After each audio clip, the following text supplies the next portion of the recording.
All right, what's up, everybody? Gingy Beardy Guy here. Want to welcome you to the show. Been a while. How you guys been? Oh, it's been a couple of weeks, actually. Thank you so much for the follow. I'm not even going to begin to try and pronounce whatever username that is, but thank you so much. Yeah, so what's been up? I think it's been almost 3 weeks since I last streamed. A lot has happened. More or less just been busy. Nothing really much else to that. I was at a bit of a weird place, though. I don't know if you guys are aware of this. I'm a huge fan of the Game Chasers, and one of the members of that channel, Billy Hudson, lost his life tragically to a aggressive brain tumor, and that hit me in such a weird, profound way. We discovered it within a month before he passed, and so it was quite sudden, and I loved him. That channel is amazing. I love the show, and it was just so tragic. It actually put me in a weird place for a bit there. It's been so touching, all the outreach for it too. Like, I have no personal attachments to them other than just being a viewer, but like, my God, it was I don't think I've ever reacted that way to a creator's death ever. It was unbelievable, but not trying to dampen the mood. Then I had to go away for a weekend to a wedding, so it's been a little busy for me, and there's a lot more coming up on my schedule. I also do a channel with some friends called the Co-op Couch Show, and we've doubled our production rate for the month. We do extra content for Spooky Month, and so like that's stolen a lot of my time too. And I am still working on development of Totem with my team at TinyBot. So we've been hard at work at that, making some big strides. So I've been a little distracted. And of course, I love coming back here and spending time with all of you guys. So I couldn't pass up on doing something for Ludum Dare, even though I didn't get a chance to participate in it this time around. So really, this is just going to be a showcase. I'm going to be playing a bunch of the games. If anybody's watching and you guys have a project you want me to try, feel free to share it in the chat. If you type !submit with your link, it'll add it to the queue and we can go through it together. If you like some feedback, let me know about that. I know I can get kind of critical with that kind of stuff, so you know, that's what you can look forward to for the next little bit. Not really sure how much time I have for it, but you guys got me for a couple hours at least. Seems like we're a little slow coming in. That's totally expected. I haven't been streaming for too much, so there's probably not a lot of people getting the updates just yet. And I don't typically stream around this time. Like, usually I do it much later, but it's been weird to see that there haven't been too many streamers doing Ludum Dare streams. Like, I've seen maybe one person every day since the submission period ended, and shit, has it been every day? Maybe once every day or so. I'm not sure. Seems like you guys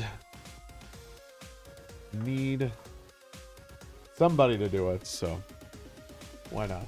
I'm here for you. I want to support the community. The theme this time around was, of course, Collector. Submissions went in on Monday, October 6th, and we're in those 2 weeks, those remaining 2 weeks for voting. Of course, like I said, I didn't participate in this one, so I unfortunately cannot vote for projects. But at the very least, I can show it off, and if you like, I can give some feedback if you're looking to get that sort of opinion. Otherwise, we're just gonna have some fun with it. So this is the feed here. We're just gonna go to games, I guess. By the way, there is a queue. I know I already explained it, but I'll iterate it again. There is a post message if you're on Twitch explaining it, but you just type !submit, add your LD Jam link. I want the Ludum Dare website link. I don't want the itch link. I'll find my way to it if it's in your submission page. Okay. I can't remember. Do they have a random selection? They don't really have a random, do they? We'll probably just go with smart. It does shuffle when I toggle the filters, though. Or does it? Hold on. Not really. I don't think it does. That's okay. We'll just be selective with it. So this to me is in no particular order. I know nothing about any of the projects that have come out. I am curious to see what everybody has done with this theme. I think it's... I mean, it's an interesting theme choice, but it seems like it's a little overdone, personally. So I'm already going in with like, a certain level of expectation. The art style on this looks really nice. We've only received 10 ratings. You guys could definitely bump it up a little bit.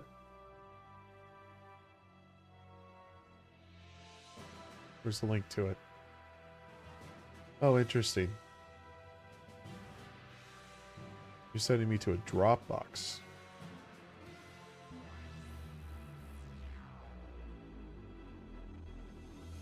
Okay. There's something about that seems very, how do I describe it? Like, you have a certain deadline to make these submissions, but all that LD really requires is you to make this submission page. And then people will typically link to external pages like itch and stuff. But there's metadata you can look at with that to see if the itch page was created at the same time. You know, you can't do that with a Dropbox link. I mean, I suppose the file might say when it was created.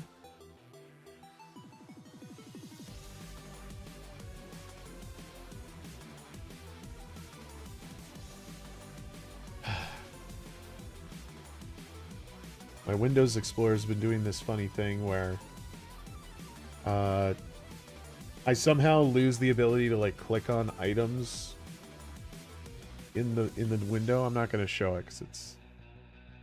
I mean, I guess I could show it here. It's not actually happening now. I can select this stuff. I'm just looking in the zip here, so... Day modified October 10th. That was today.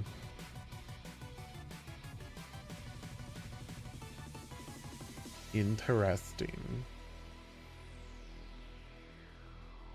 Can't open. Unable to launch. Really like the preview. The artist is great. It's a shame I couldn't launch the game.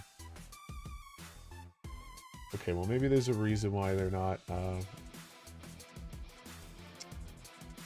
back it up. You are allowed to do updates if projects are suffering from anything that could potentially... let's extract to that. Let's see, does it launch?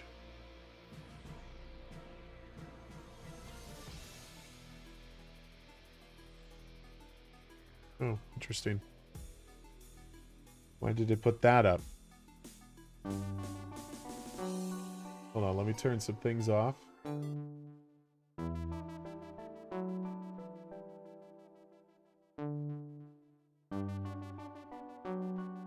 Wait, what? Let's go back to the main. What's happening here?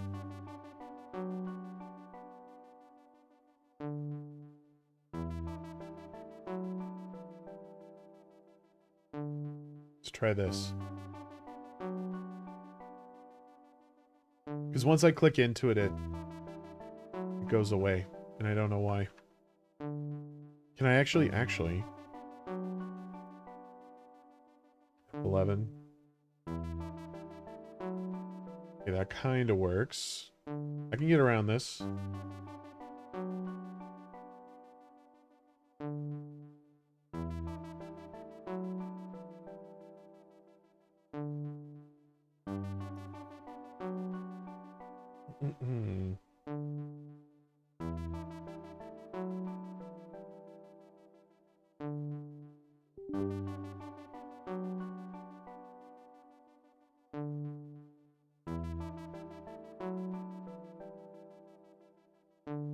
Okay, so now... Oh. Really likes to grab your cursor. Okay, I think we're all right now.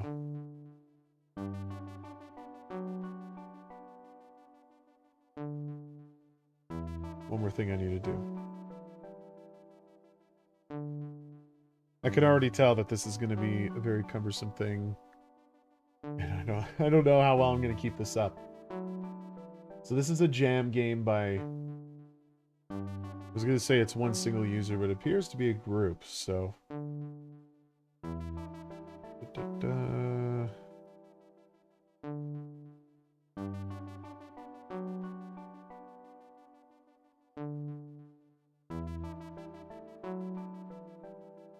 Okay. Now we can turn it on. Whoop. There it is.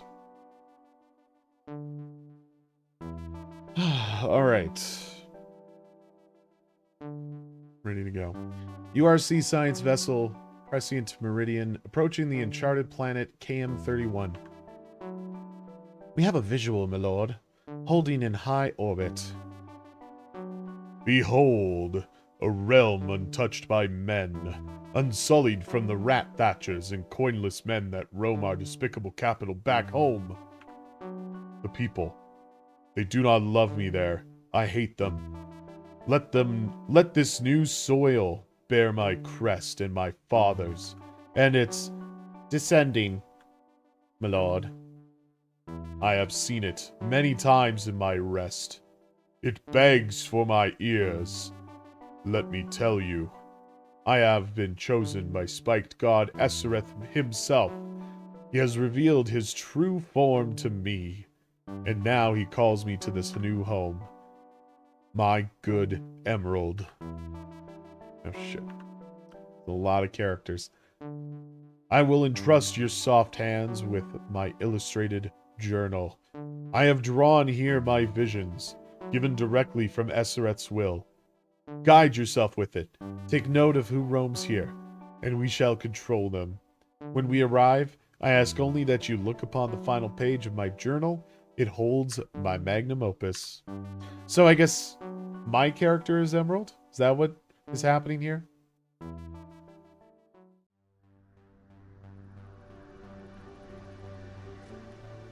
Okay. WASD to move.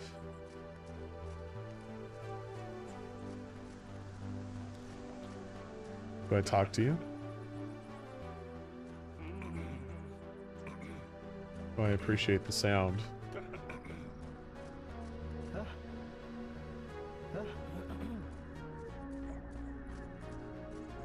All right.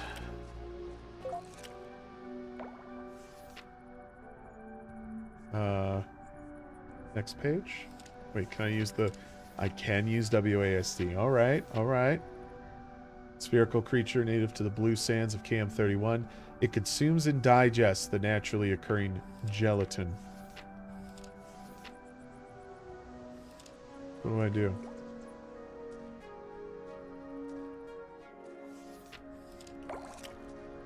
What am I supposed to do?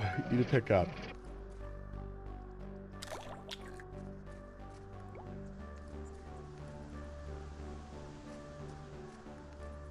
So he seemed to like that. Come on.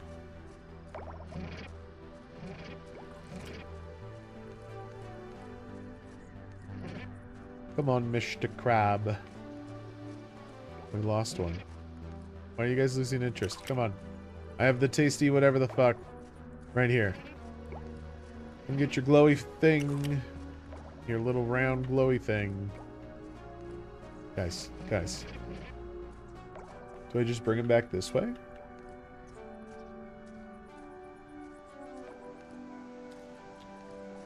Whew, I should not be yawning.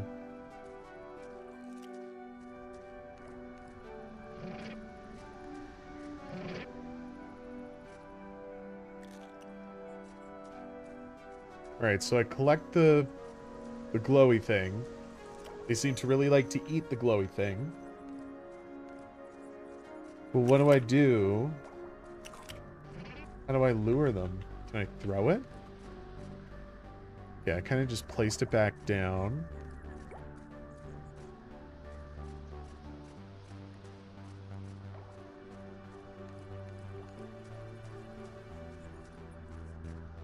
Ooh, what's that?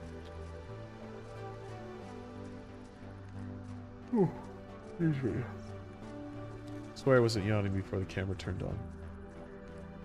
You guys gonna explain to me what's going on? Gelatin. Glowy substance with high nutritional value. Eating more than 3 at a time can have longer lasting effects, but spawn rates in this region are well balanced. Good to know.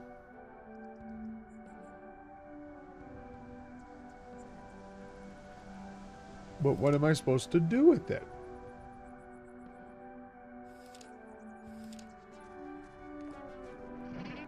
Oh. I thought it ate it.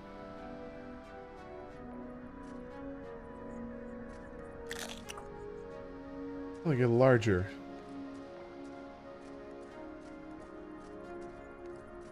So why do I want to make them larger? Here, little guy. Come on, you could be my experiment.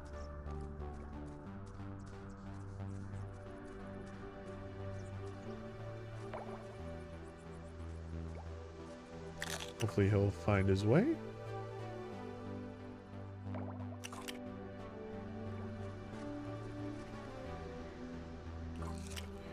We didn't actually look at the landing page all that much.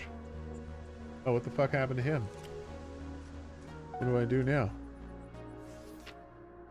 Crab that is overeaten on gelatin. Their stomping force is significantly stronger, even enough to crush brittle rock. So if I wanted to break the brittle rock. Oh my god, my headset died on me. Get back. There we go. Let's turn down the speaker. Can you do something with this rock, Mr. Crab, please? Can I do anything with you?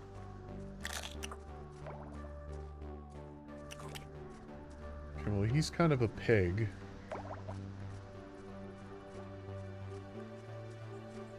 So how do I get it to stop? Let's look at the page here.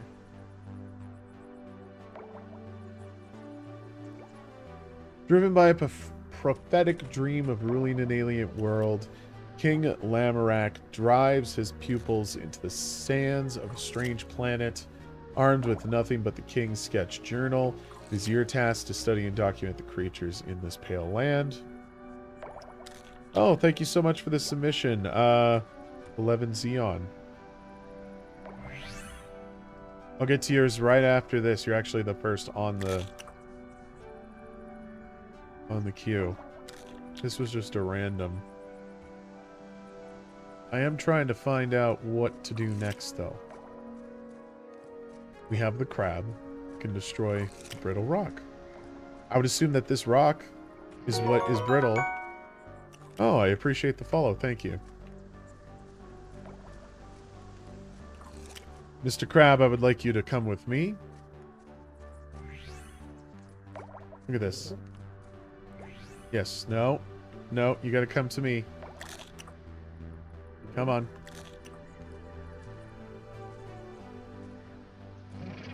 Can you do it? Oh, it does just break through. Okay. Excellent. Take that. Geode. Suspiciously smooth and colorful rock formation. You can hear something inside. But cracking this open requires a sharp, powerful grip. Could a crab maybe do it? No? Crabs don't just want to crush this stuff?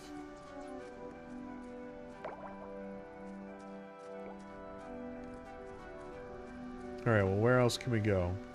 Anywhere? No?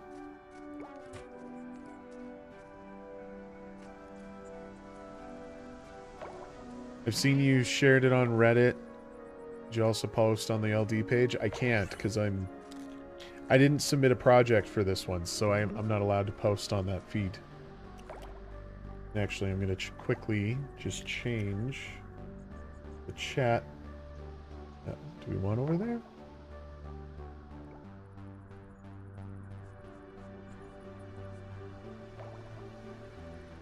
This is the one we want.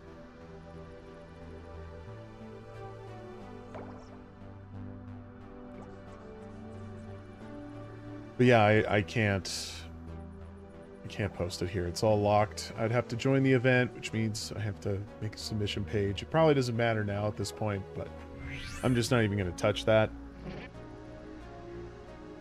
Thought the Reddit might suffice, but if you know others looking for people to play their stuff, just feel free to share the link. All right, back to our game.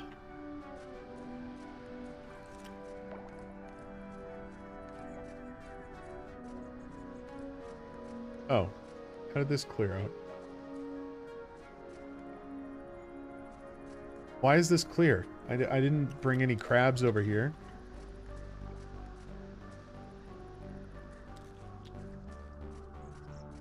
Did they just decide to clear it for you because you got the crab to do it on the other side? Strange amber encloses what seems to be an ancient creature reminiscent of the crab. It likely dried up suddenly a long time ago. You can feel echoes of its life. If I put it under a cloud, does anything happen? No.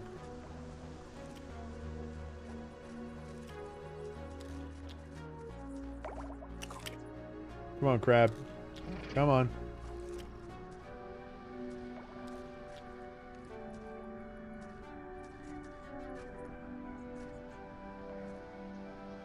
I wonder if it has to be large. Oh. Ah, you thought you were going to get that? Come on.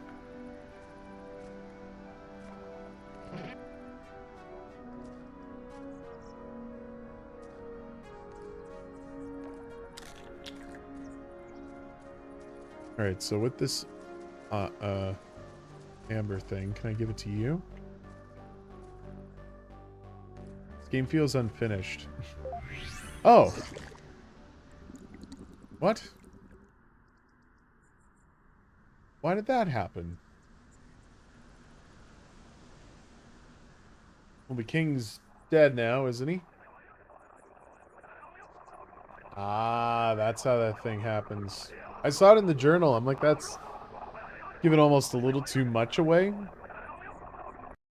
Oh. Hmm.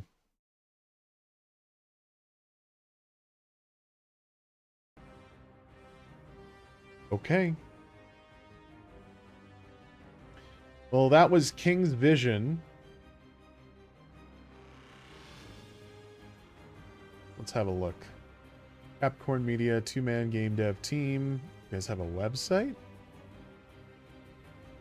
Let me turn off my Dark Reader.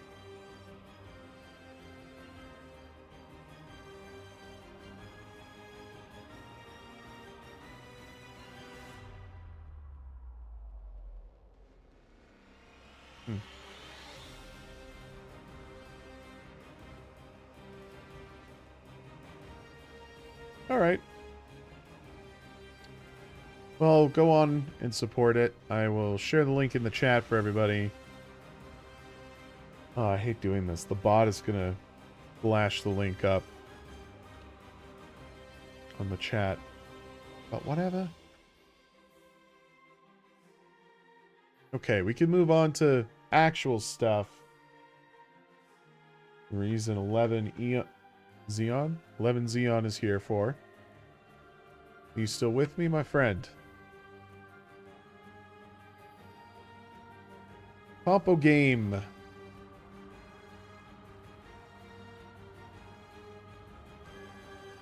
I'll hide the ticker. I'll update it.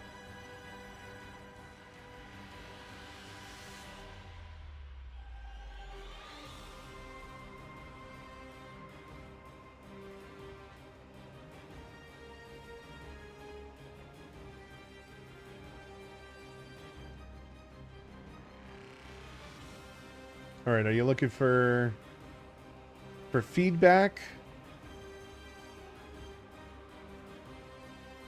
I can be critical if you want me to be. Or I'll just give you my thoughts on just playing it. Let me see. I guess that's kind of good.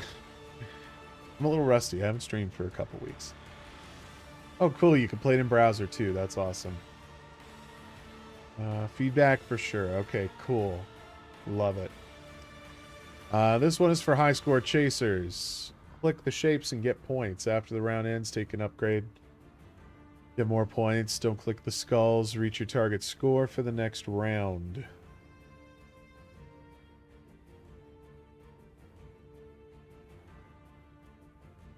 Alright. Left mouse button. Escape to pause, so you can all just point and click. That's nice. I do appreciate that.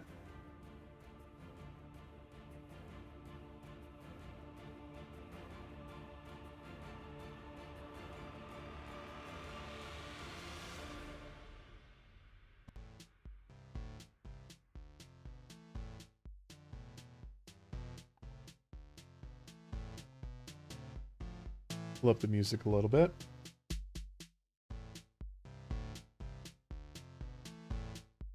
Is that coming through okay? I think we could bump it up just a little more.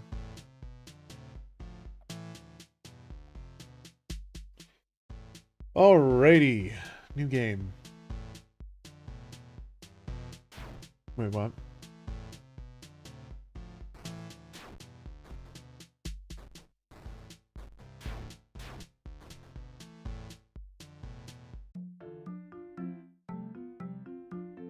Every round the target score increases. Skulls subtract the score when clicked. Get a high score and post it. Every 4 rounds the HP of shapes increases by 1. Okay, but I don't understand the value of each shape, let alone the color. I see rectangle so there's separate multipliers depending on the shape. Okay. And so I damage the shape by clicking it. So I probably want to make sure I'm feeding into damage. Let's have a look here. Golden Heart increases max HP. Golden Hearts in spawn now heals full HP when picked. Are we talking about these hearts here? So these are like my strikes, right? So if I get... So if... Okay, I'll just keep playing. I'm already a little confused, but we'll go with it. Rectangular... Wow. Rectangle, multiplication. Increase multiplicator on rectangles by 1. And I can only choose one of these options, right? Where do dice spawn?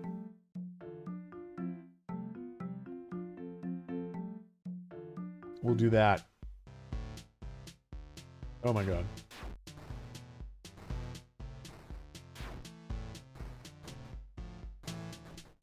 I should almost have an input overlay when I'm doing this stuff so you guys can see how I'm playing it.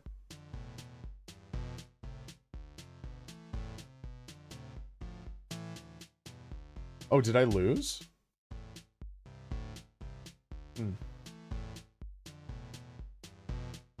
So my score target was 29. Let's try it again.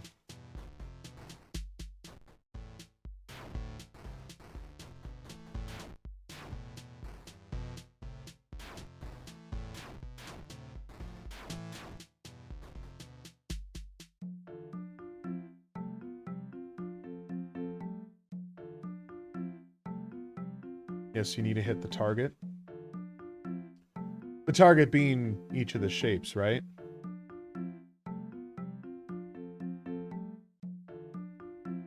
We could probably ignore that one.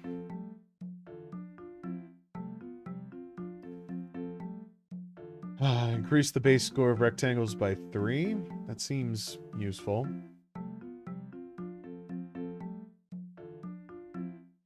Oh, I see the score target. Okay. I'm gonna try... I upgraded my rectangle, but you're not giving me rectangles. I guess these would be the rectangles? Even though they're squares? Definitely seems that way.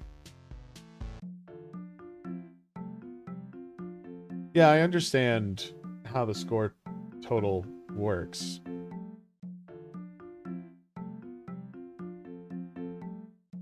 You're just throwing a lot of like figures my way that, I don't know, score target. I guess the point is to build up the target. But okay, so what's confusing to me is you have these different color options for shapes, but that value doesn't seem to matter. Or at least you're not giving color any kind of value, which I think, I don't know, I feel like it should.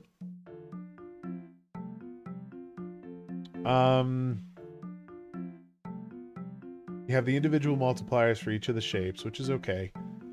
We can up the triangle multiplier too.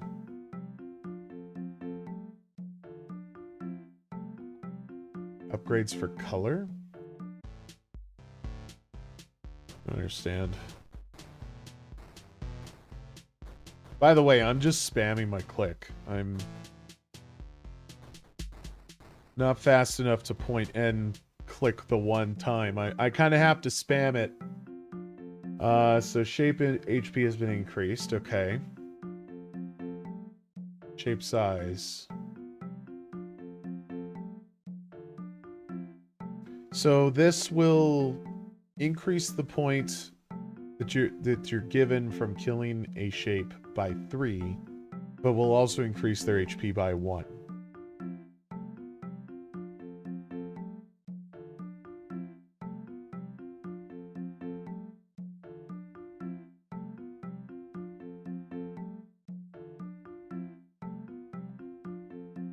Okay.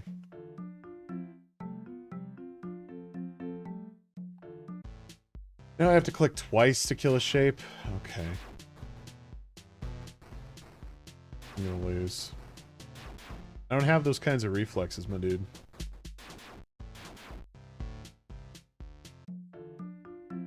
I mean, I still made it, I think. Wait, did I? Target was 190... Is 196 the next one?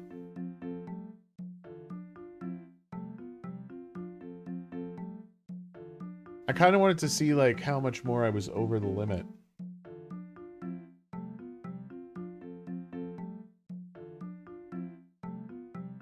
Let's just make a higher multiplier on the triangle.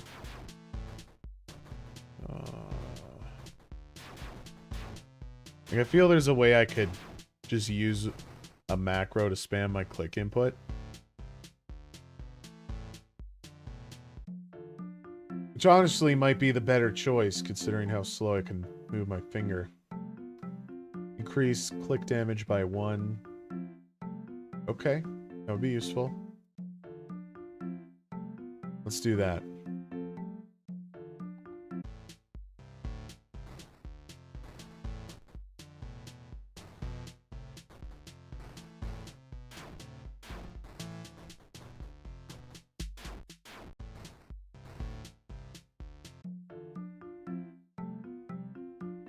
Okay.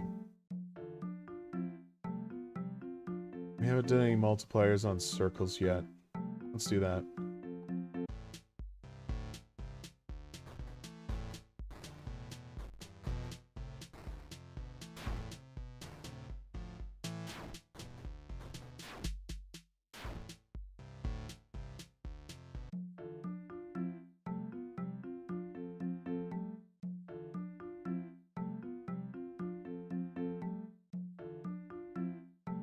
Here we go. Color is now playing a part. I see.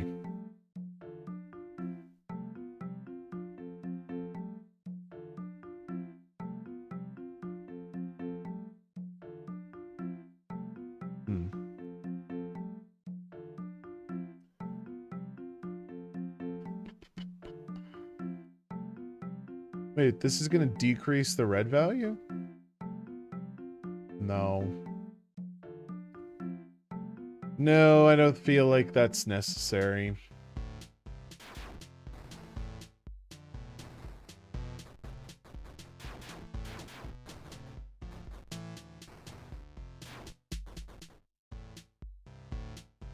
I think I missed my target.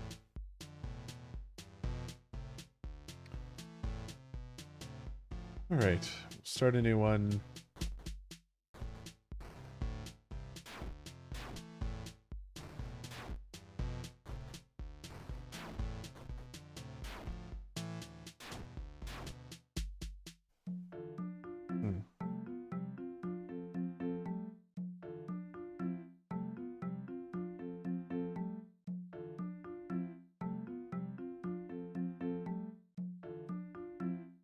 Oh, we actually got a roll on a red upgrade. Oh, the highest score you've seen is like 200,000. That's definitely not gonna be me. Value of reds by 6, decrease blues by 3. You know, I have to say, like, this trade here, I have the option between the 3. I do feel like forcing that trade is almost a little too unforgiving, just considering how much is working against you. Like, I feel like I already hit a ceiling because based on my own, like, clicking skill, and maybe that's just user issue, you know, totally fine, I get it. But you know, when I start diving into like increasing the value through color, and the only way to do that is to always decrease the value of another, I think you're messing with a lot of variables, and I feel like you don't really allow for this progression to just keep building. It's not like this. You kind of just do a lot of jagged, you know, we can have it high and then it just ends up going low. You've already got skulls that do a lot of that, and you could just increase the number of skulls. Like, I would rather it, instead of decreasing a value to a color, maybe it increases the number of skulls that show on screen or something like that. I feel, to me, that seems a little more of a balance. But really, all I'm sort of focused on is just upping the multiplier on one particular shape and then just focusing on those shapes. And that is, like, super risky, because I did have that one time where you barely spawned any of that specific shape, which I think could be a problem. You're saying use a color focus build. I'm gonna tell you, it doesn't seem like the right approach, even though that might just be the meta strat that you're trying to tell me. As a player, I'm telling you, I really don't want to do that. I could just keep doing multipliers on the shapes. I mean, we'll see how well that lasts, but I guess for early game it works. If you got people building up to like 200,000 points though, like, this is not even in, I'm not even in the same league.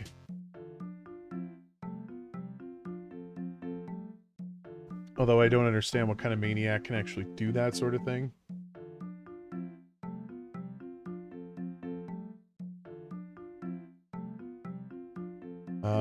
HP's been increased. I guess so does my damage. I'm not going to make this next count.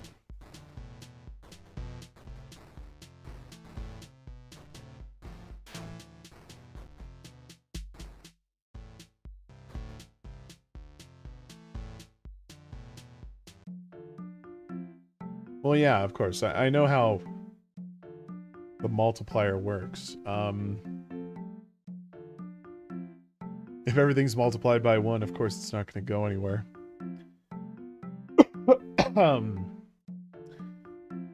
Hearts can appear. Heal 1 HP when picked. When do the hearts play a part? I haven't really seen... Do I need to up the damage? I guess I could anyway. These heart upgrades don't even seem worth it for the moment. I have no rerolls either. Oh, did I pick it? I must have picked it. I don't know if I did.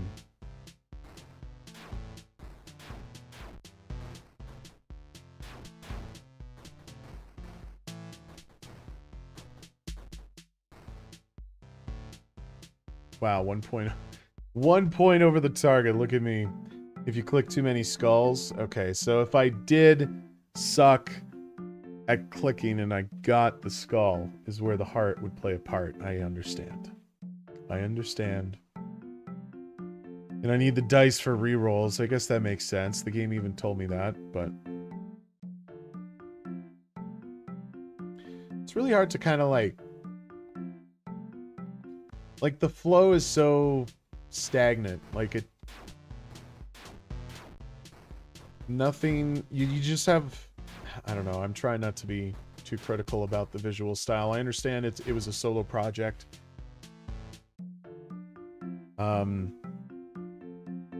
I don't know, it's a lot on screen, it's a lot to take in. I don't necessarily care about any of these stats here, even though I probably should. I always find myself looking at the shape value map. That to me is the one that matters the most.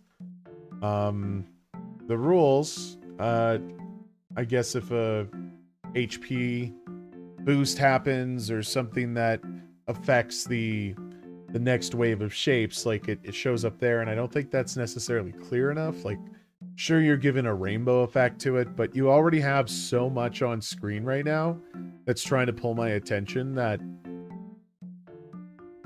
I don't know. I just feel like there's a way you could condense a lot of this stuff.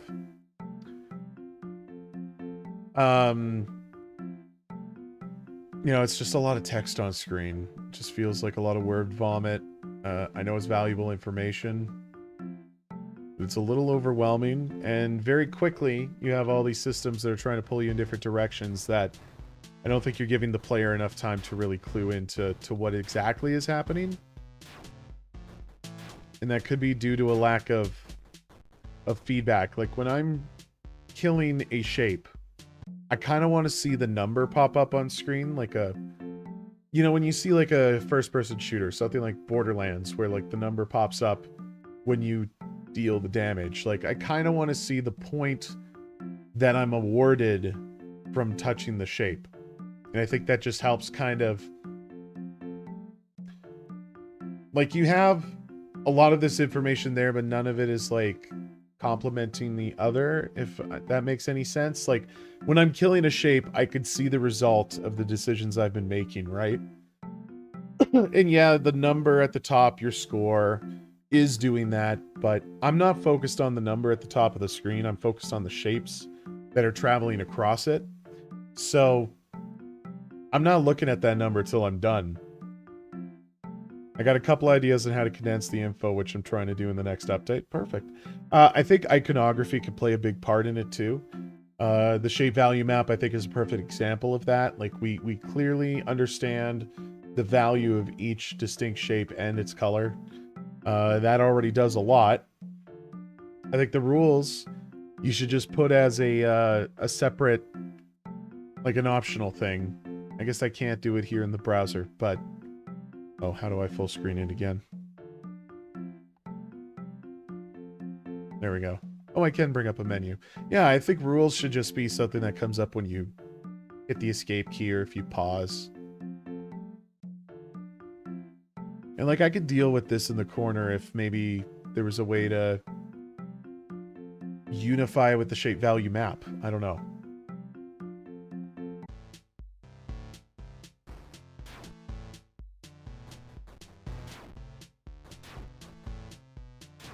I almost hit that skull. No. And see, this is another thing I'm talking about. Like with your progression, like it does feel like I very quickly hit a ceiling because there's nothing I can do to really like change that outcome.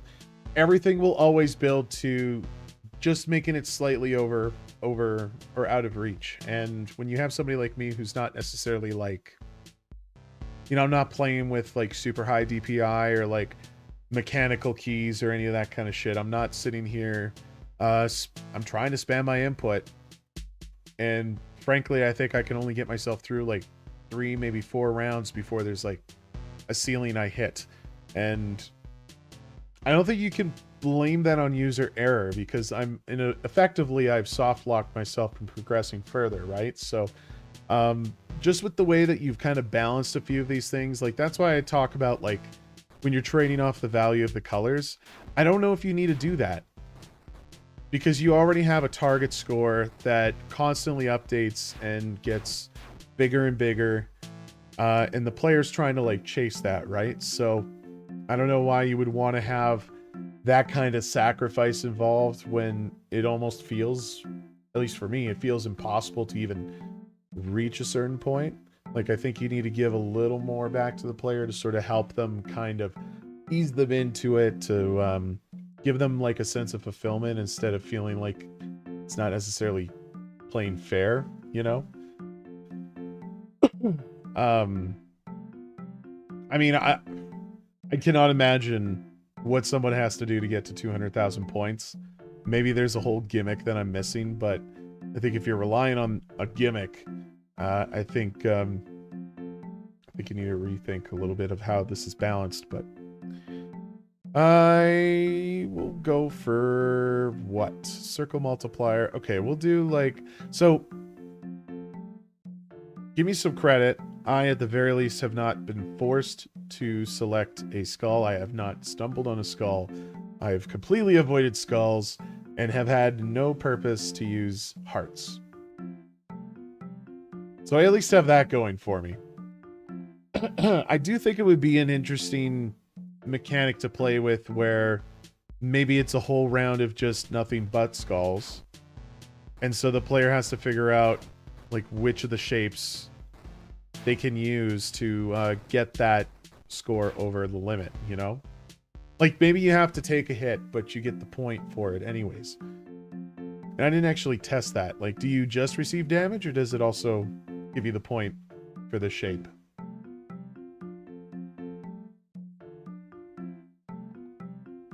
I guess I could test it for myself. I think it did give me the point.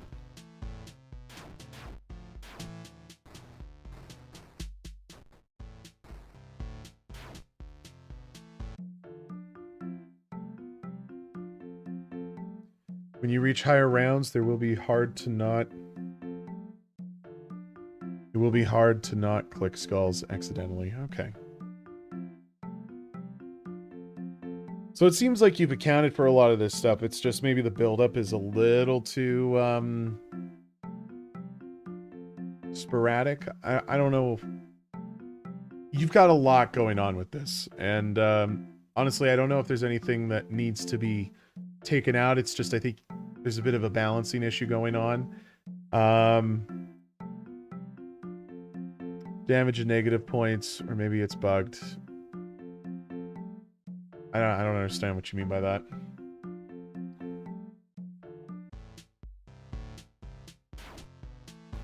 Oh, their health went up.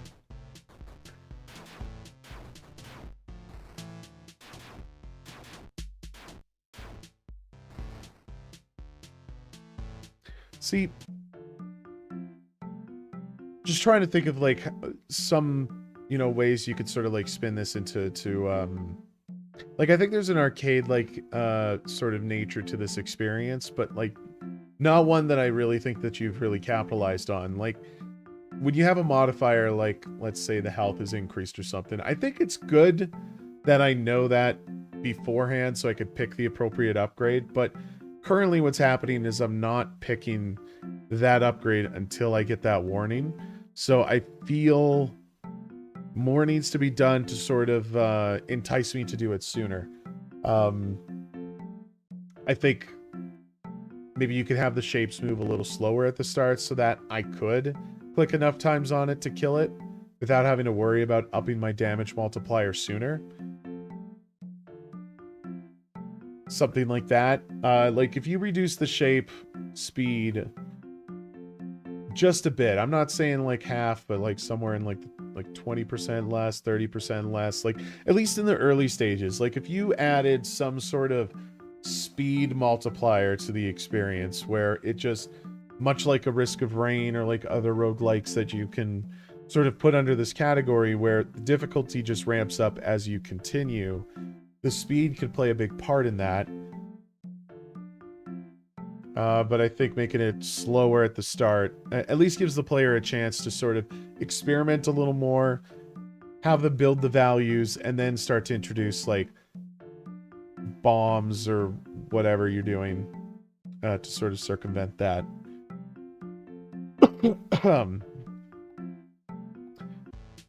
Again, it's just a jam game. We're only looking for like cheap thrills, right? But like, I think this speed is more than appropriate. You got a lot of them going fast though, like a lot.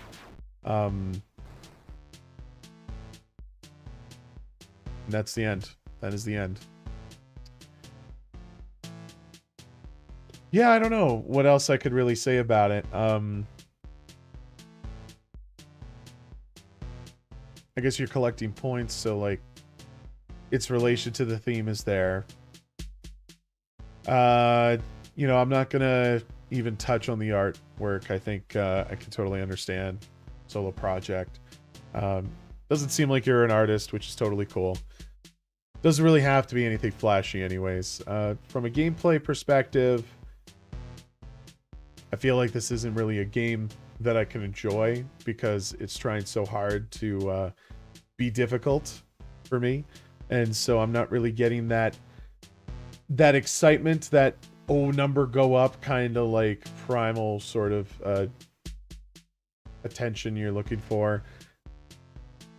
And that could just be how the interface is working. Like, you could do more with making the number attractive. Like, if you think of how a slot machine does it, like a lot of the times the numbers they'll pop up, a chime will play, they sort of like believe in like a slot machine, like roll over each other. They have like all kinds of crazy effects. And I know that's probably a certain scope of artwork that may not necessarily be achievable at the moment, but I think a lot of those elements are important if you're doing this sort of thing. I also wanted to do something with just shapes. You could check out my other stuff on Itch. Yeah, of course, I'll be sure to do that. There was one more thing I wanted to say, and I'm trying to get back to it. Kind of forgot. I mean, I kind of got the whole gist of it there.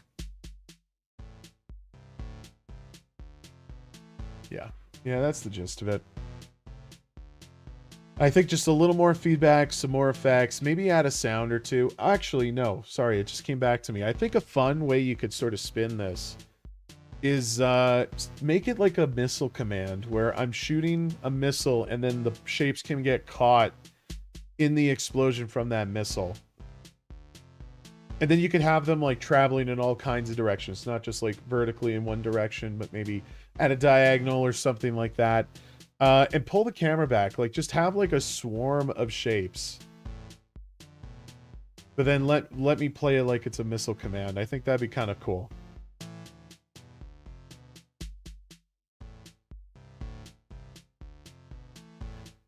So let's have a look. So that was Shape Collector by Rewid. I'm hoping I'm saying that correctly. Also known as 11 Xeon here on Twitch. My god, you have a fair amount of stuff. Dare 43. Actually, let's check your Dare page.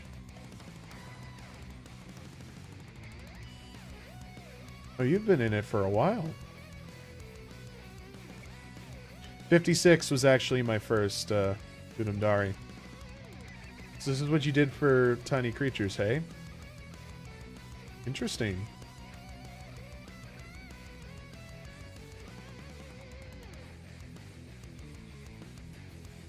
Okay, well, I'll get a link shared here in the chat for anybody who wants to play it. Please be sure to give them a rating.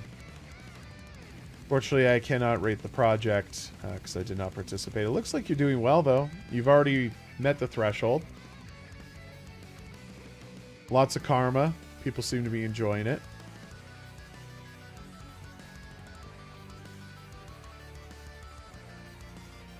Oh, you know what? I should advance you in the queue there.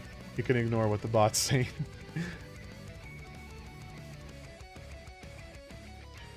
Just one more click is my most played game. It was a multiple day effort. How many days? Is that a jam project?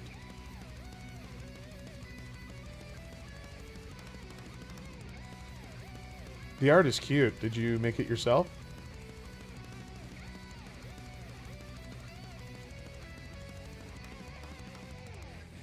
I'm assuming this meant to say fan. Not a big fan of clicker game. Great and complete implementation, though. Yeah. Oh, clickers. What is it with clickers? I don't understand the appeal with clickers, to be honest.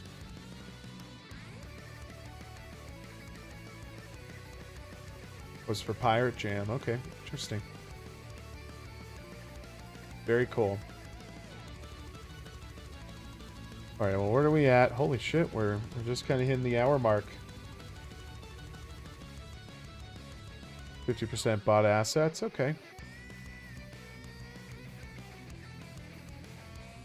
Cool. Well, we don't really have anybody else in queue. It's a real shame that there's, like, nobody around doing jam stuff. I've been trying to watch for them on Twitch, and there's, like, 1 or 2 people. It wasn't long ago. I remember just 57. There was, like, 3 or 4 channels. Even 56, there was, like, 8 of them just constantly streaming and stuff. Oh, you're very welcome. Thank you for giving me a chance to play it and sharing it with the community here. I think before we get into another project, I'm going to give everyone some time to maybe, hopefully, jump into the stream and submit something in the queue.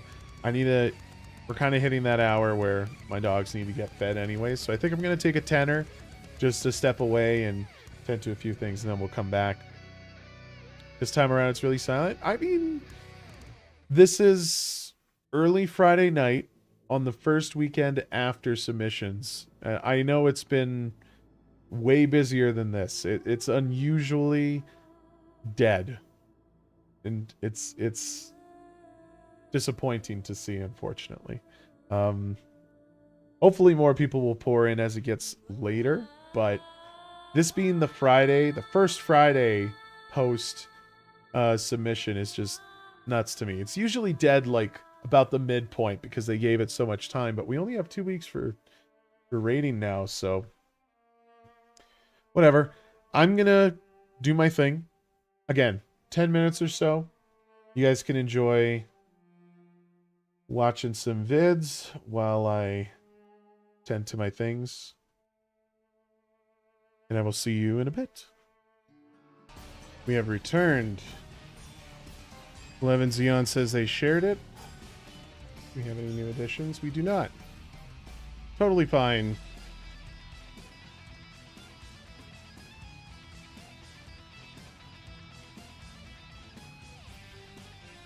We'll just keep going down the list. This looks kind of fun. John Highland and the special golden crown. Oh, cool. It's like a quaff. That's awesome. Credits, 2 people. 1 for art and the someone for the rest. Okay.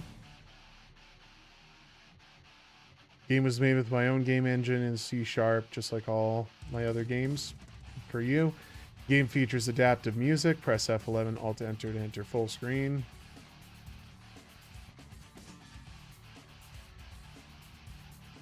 It's not hosted anywhere. We have to download.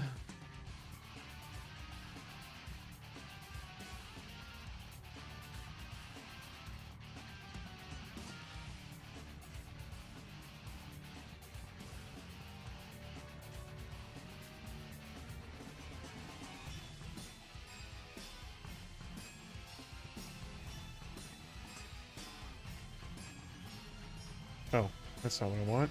This one. Oh boy.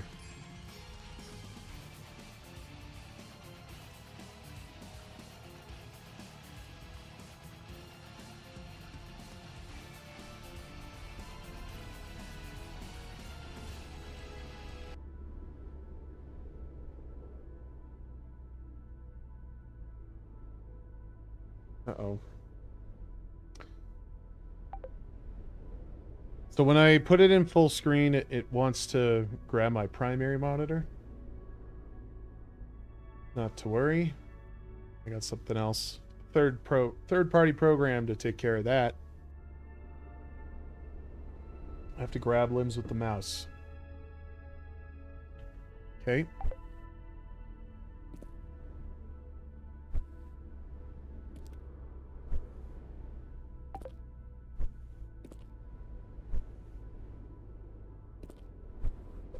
Oh, oh, oh, oh. What?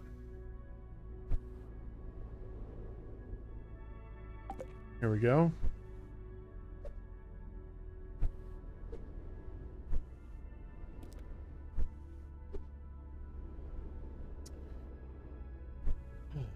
Okay. It requires a great deal of precision to nab onto the rocks. What do I do with this groove? Now go get that crown and maybe some other things too. Press tab to see your collection and current height progress. Oh.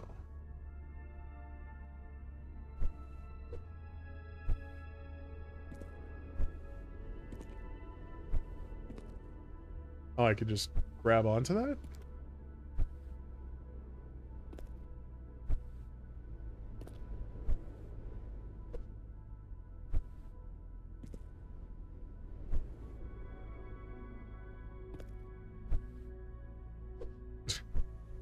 Come on. Ah. Oh.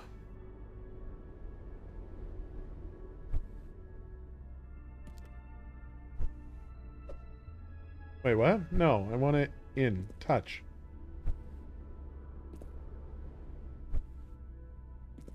I guess that works. Does that work? I guess it's going to. Okay, we need to be a little more generous with the grabs here. Can I... That's what I thought. Okay, hold on. Let's, I can keep the legs dangling, at least for a bit. No.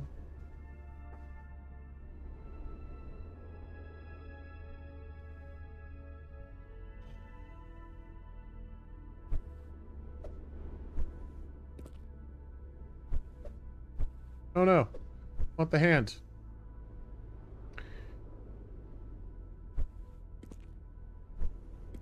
Okay. We dangle that. This here. Oh, no, no. Grab the... There we go. Can I cross the arm over? I can.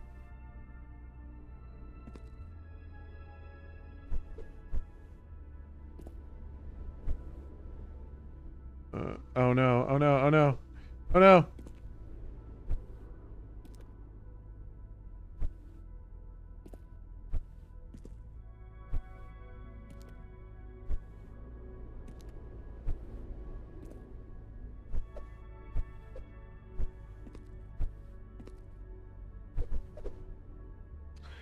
There's almost not enough time to react fast enough to get the body over. Grab that. There we go. I got to be very mindful. You need 2 points of contact minimum. Well, 3 to stop your energy from draining. See? Okay, we'll do that. Arm over here. Okay, down. Let go. Maybe I should use this foot. Oh, come on. See, I think what's getting me a little frustrated here is how little time I have to really work out the stamina issue. And I don't know why. Why can't I get 2 legs on 1 point? Maybe that's breaking the game side of it a little too much, but I mean, rock climbers could put their feet on the same point, probably. Not always, but I don't see why not.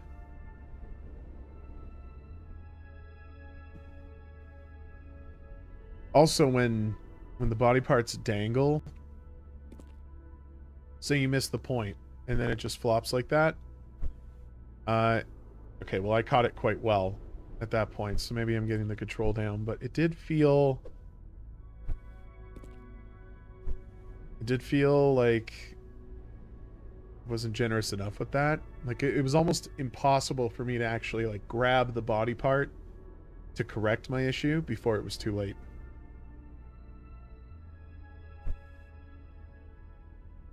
Oh no.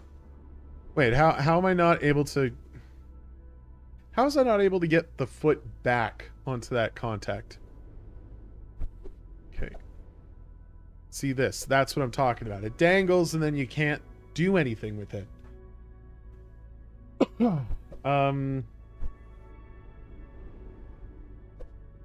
Okay. Perhaps we could try getting our foot up here. Let that one go. Then we go up like that. There we go. Okay. There we go. Come on, there's a point right here. There we go. Up, up, up, up, up. No?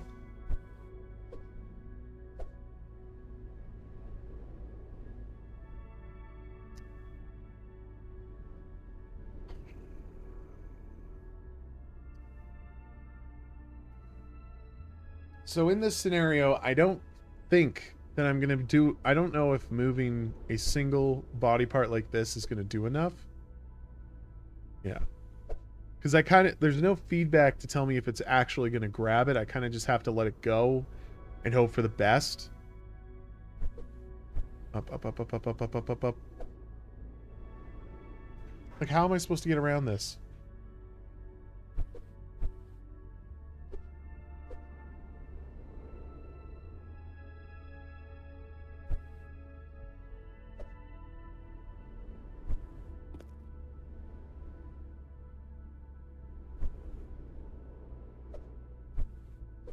No, come on.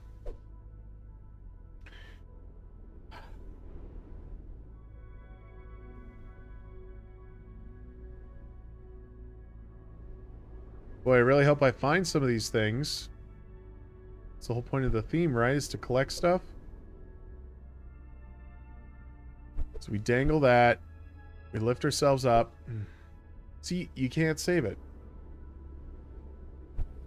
Kind of wish the creator was here so we could discuss what I'm missing.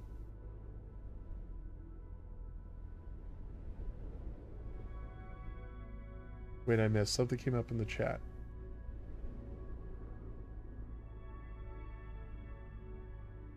I guess not.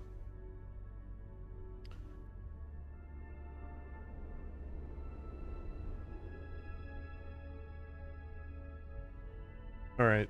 I mean, I do want to see more, but I don't know if I could get out of this situation. I'm really not convinced I can.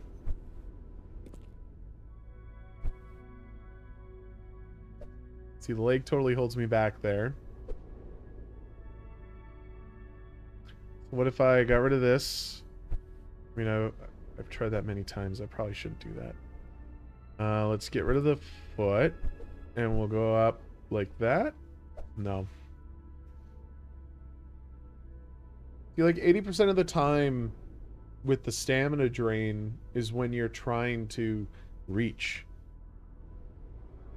And that makes sense. You need to have that trade-off, but... Oh my god, I got it. I can't believe I got it.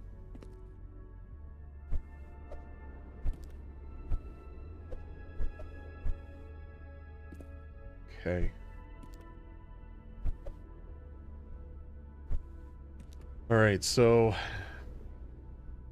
I guess we take the leg off. We reach. Put the leg back on. Put the leg back on.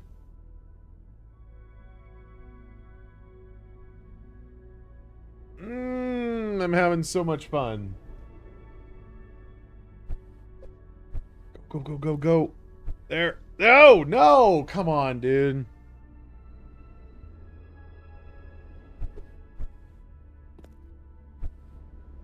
Oh, my God.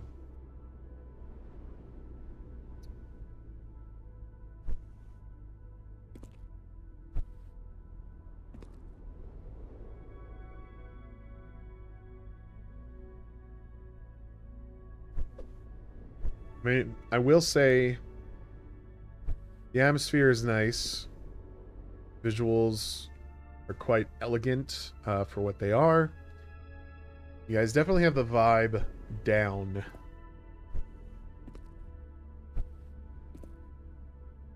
Huh. Do I want to go right or do I want to go left?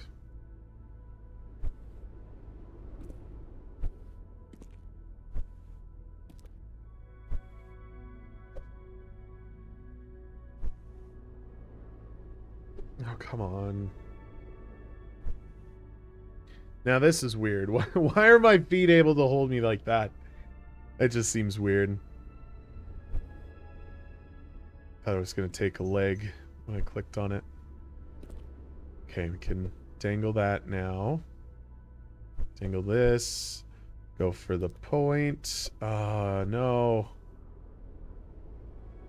My reflexes are not good enough. What is with people that have that kind of, like, reflex? I don't understand it, my dude. Wait, what? Why did that detach? Why did that hand detach? Go, go, go, go. Go, no. No.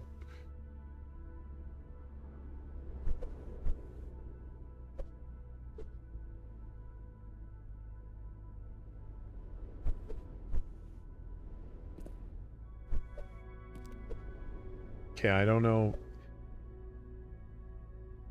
So it must be detaching when the stamina's like completely ran out.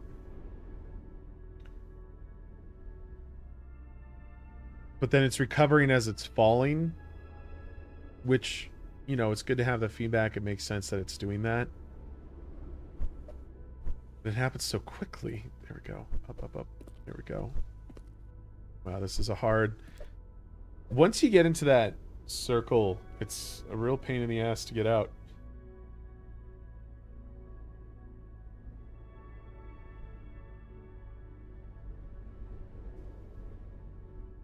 I really want to get over this little way. I'm kind of hoping there's something to collect over there. That's what I'm here to play, our collector games.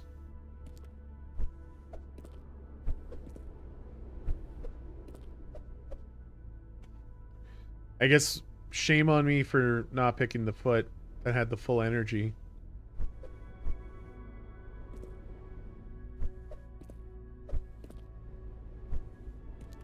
Oh, okay.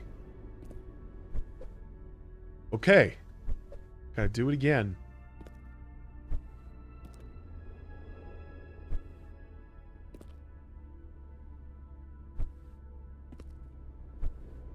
Bro, where are these items? Let me collect some items. For crying out loud.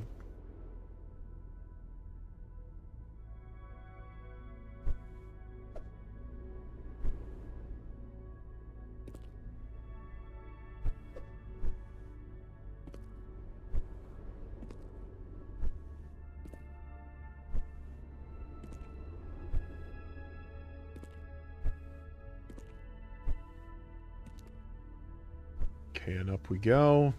Nope, nope, up we go.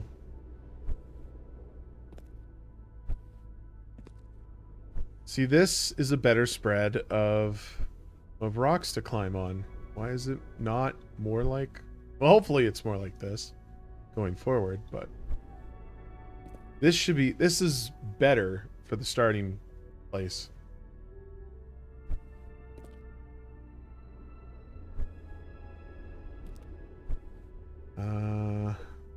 Up this way, maybe?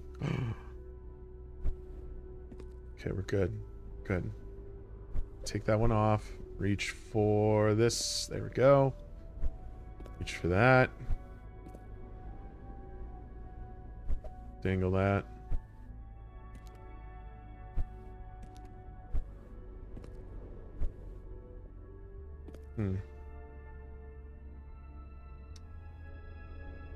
Oh, am I able to... Nope, nope, nope, nope, nope. Get that foot. Oh, come on. This foot on here. There we go. Dangle that. Reach over here. Nope. I mean, at least the restart takes you right back to the point where you fell, but... My god. The control for this is very cumbersome. I wish it was more like co-op where you could still use the keys and have a little more control of that instead of always relying on the mouse. That being said, though, like, I don't want to discourage anybody from just using a mouse. I think only having mouse as your control is really cool. But I don't really appreciate... Is it the word? Is that the way to say it? The execution is...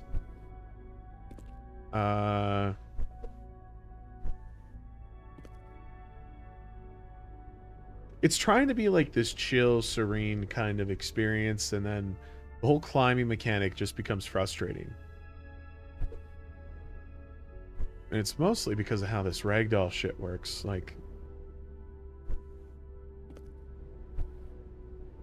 I could deal with continuing to fall, but when I can only control one arm at a time, it's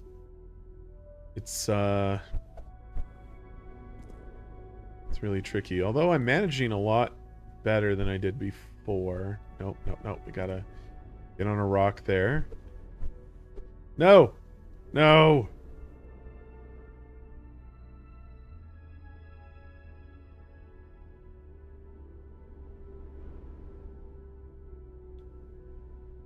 By the way, if there's anybody lurking around and you guys have a project that you submitted for LD58, feel free to type it up in the chat. Just write !submit.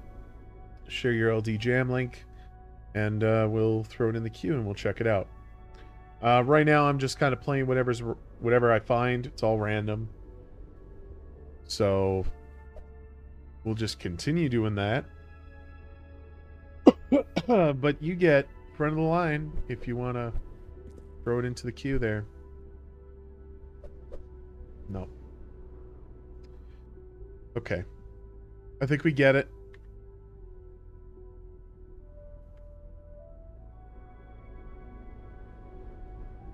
There's no pause. There's no menu. There's nothing. We're just going to Alt F4 that.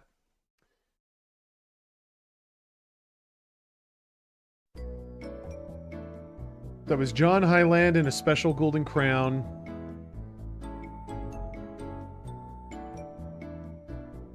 You're a famous treasure hunter and alpinist, John Highland, and your specialty is climbing the highest peaks known to mankind.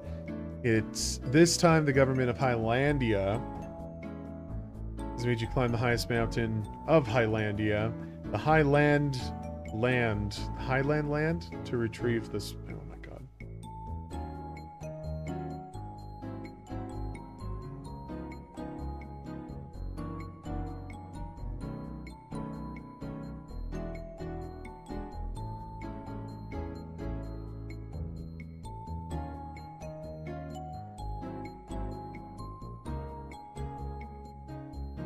Very cool one. Sad this game doesn't have a browser version. That's really cool. I especially like that progress is saved. Improving the controls a bit would be nice. Making it work for mobile would be interesting. Like, the touchscreen control could probably favor more to how it's currently set up, but I think... Is it QWOP that I'm thinking of? I guess, yeah, QWOP had... QWOP. I just want images, please. No, sorry, QWOP was different. I thought, what's the rock climbing one?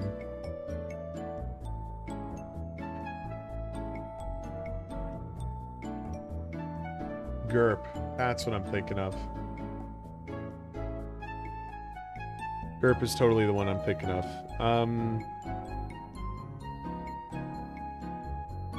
You know, I kind of want, like, instead of just only having the click and drag function with the limbs, you know, I think incorporating something with the keys would be very beneficial. At least I wouldn't have to worry about where my cursor's pointing as much if I could just hold a key to gain control of a limb and use it that way. I think that would be better, personally. At least for me, that would be a little more intuitive and easier to master than just using faster mouse movements or any of that kind of shit, because you very quickly lose track of the limb if it starts to dangle, and then when you try to catch it, Like, it's very precise where you need to click it. I think if you're going to maintain that, make it a little more generous. You know, the area doesn't have to be the exact shape of that geometry, of that sprite, whatever. You can make it a little larger, just so that the mouse could still catch it in those dire moments when it really matters most. Nice game. My time was 41 minutes and 5 seconds. I enjoyed every second spent there. You click tab, you can see all collected treasures, which are all around the map. I can tell you that there is one at the bottom right. Good luck if you care enough to get them all. I mean, good for people. It seems like they're doing just fine with the control. I'm just dumb, apparently. But the presentation's good. You know, aesthetically, it's very nice. I appreciate how simple it is. I do appreciate that, even though, you know, the store page, the landing page, the capsule that you've created with the artwork and the description and summary and controls, it's a little obnoxious, of course, and I see what you're doing there. You're kind of memeing it. I'm glad that that's not necessarily in the game's DNA. Like, there's just, and maybe I'm the odd one out here, hot take, but, you know, when you have those games that just try to be like everything turned to a million, and they're just obnoxious in your face, like loud poppy sounds and flashing lights and just seizure-inducing hysteria, frankly, I have no respect for that stuff, because I personally don't appreciate how overwhelming that gets. And there's elements of it. Maybe I'm taking it too far. That's kind of more the extreme. But what I'm saying is, like, you know, they have the look, like the grump face with the eyes. Like, you see what they're doing with it. I'm just glad that the game doesn't necessarily try to do more of that. It's very much its own thing. I think this is fine submission for what it is. I'm sad I didn't get to collect anything. Sure, shame on me, I guess. You really shouldn't count on players jumping into your jam project for more than a few minutes. I think it's very important to have that line drawn. Like, if you're going to make me climb this mountain to find items to collect, which is the point, as far as I could tell, or perhaps the point is just so you get to the top, in which case I would have more questions as to how it relates to the theme. Because if you're collecting things and they're not there to assist you, then what's the point? Would be my question. And of course, playing more would figure that out. But I don't know. The control's just a little cumbersome. I wish you gave me some collectibles at the start so I could just kind of get my feet wet and then make the decision if I want to continue. But I mean, overall, it presents well and it functions as intended. So, you know, other than a few things missing, like a menu screen or some kind of pause option, I mean, it's fine for what it is. We're going to close some of these out. Okay. Which is arranged by Smart. If I refresh, what comes up? Okay.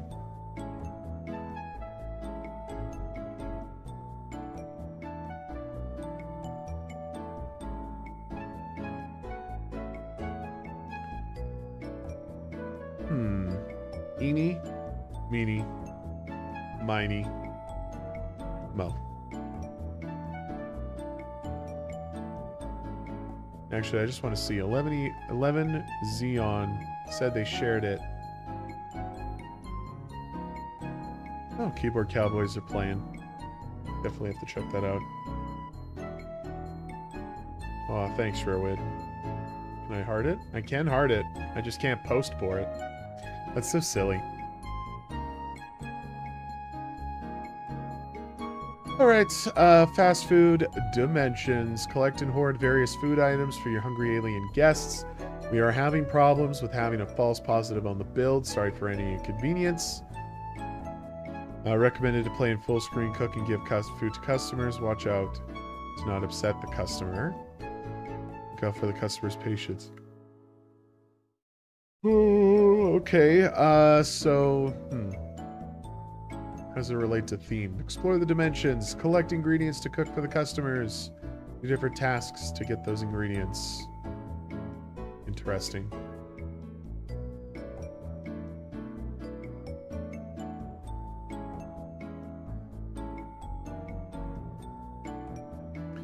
Oh, interesting. Windows won't let me download it. It says blackattack.cml is a Trojan.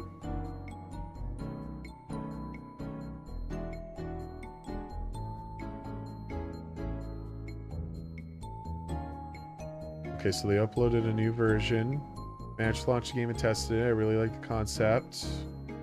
It was a little difficult to understand how to... Okay, I'm not going to let him influence any sort of opinion.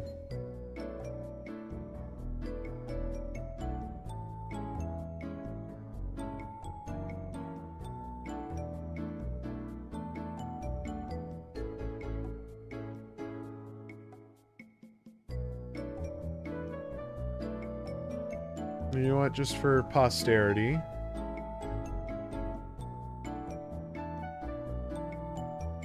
No threats. We are clean.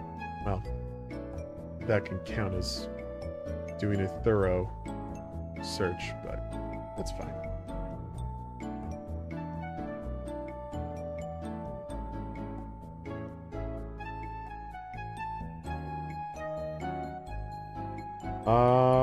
Oh.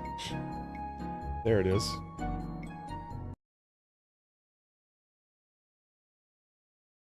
No music? I should have looked. Is this a solo project? It might very well be, actually. Nope. Okay.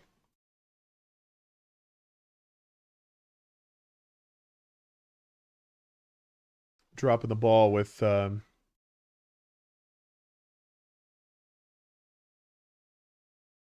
ticker.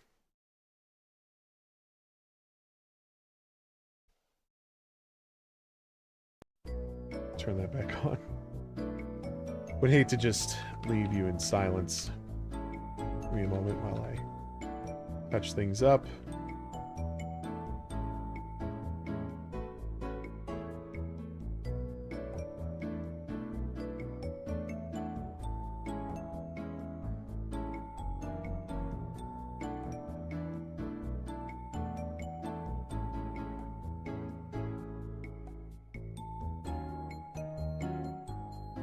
There we go. Oh, whoa. The sensitivity is insane. Okay. Music off, please. Thank you. Holy shit. Okay, dropping that. Oh my god. Okay, I think we're done loading.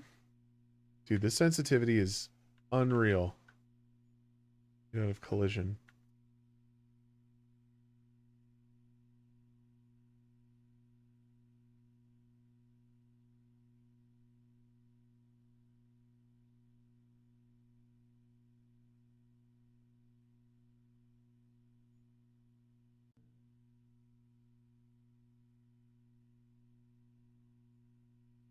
There's like something really strange about the camera movement. Maybe it's just my sensitivity here. I'll drop the... This is 800 DPI. I have like a button that can switch it. This is supposed to be 800 and it's still very fast. Need to change dimension.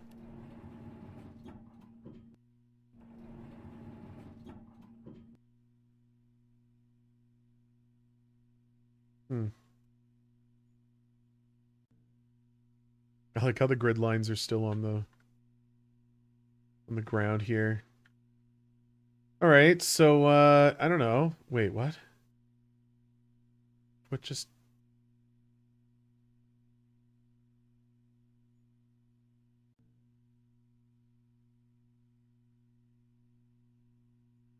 So 3 red bugs gets me a tomato?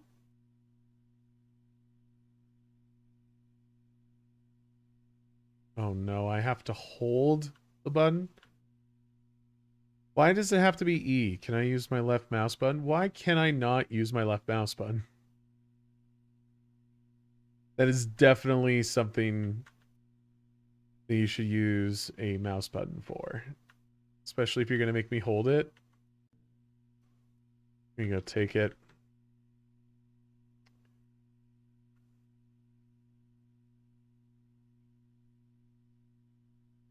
Okay, we got this. Oh, pick up the item. No. See, the E, it being the E button that I need to hold, instantly steals my index finger. And now I have to use a different finger. What's going on? Get in there. Why can't I take it through? Does it have to go in here? Oh. Weird. Why does it do that? Why would it not just let me carry it through?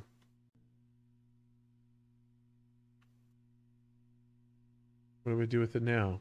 Put it on the grill? Oh. Okay.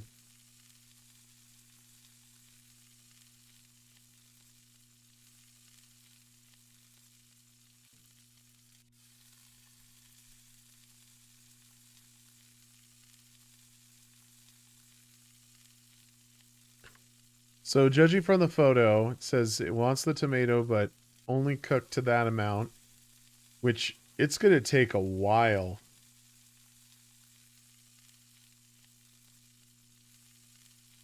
It's going to take a real long while. I almost feel like I could go back and I could still hear the frying of the grill. That's funny. Like I could collect more. I could kind of see the progress from here too. We're almost there, so we'll just leave it.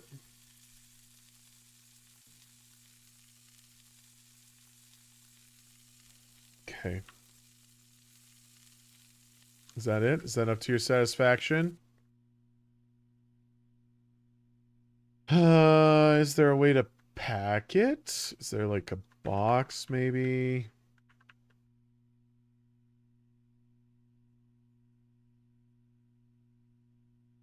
I don't understand, dude. I have it right here. It is a fried tomato. Is it not cooked well enough? That's like way too cooked now. Is it still cooking? No, it's not.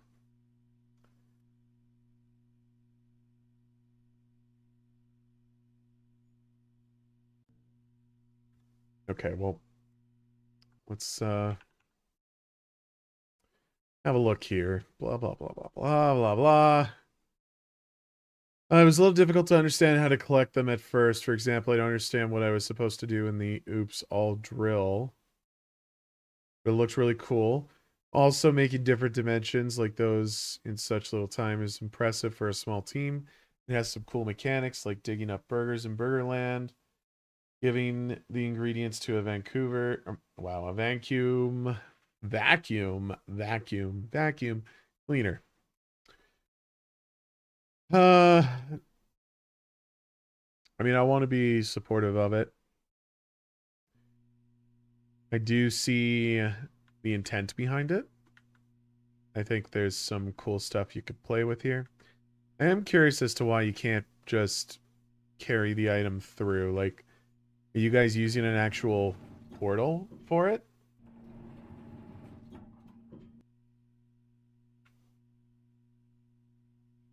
Because that would be the only thing I would assume is happening here is...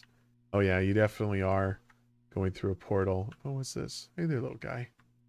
Oh, is this hurting me?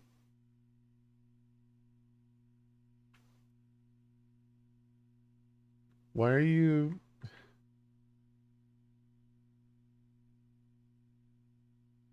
Okay, so it definitely is like a portal thing. I know this kind of tech is like exceptionally tricky. I don't know what engine. I guess this is in Unity. I do know that engine. I don't know how well portals work in engine for Unity, but We're trying to do something similar in Totem, and that's been an interesting challenge. We actually have it to the point now where you can walk through the portal. Uh, we don't have items that you need to carry through it, so I can't really tell you which, or I can't really tell you either way if it's like feasible. Although I'm sure there's a way to do it. It's just yeah, we actually have our own in Godot now. So I have our programmer set it up, so it's not like I can take the credit for that, but they took a little while to get that going. So kudos to this team for getting this kind of tech working in a few days. I would like to serve the food. What are you doing? Sorry, 1 second. My cat's knocking shit over. Just 1 second.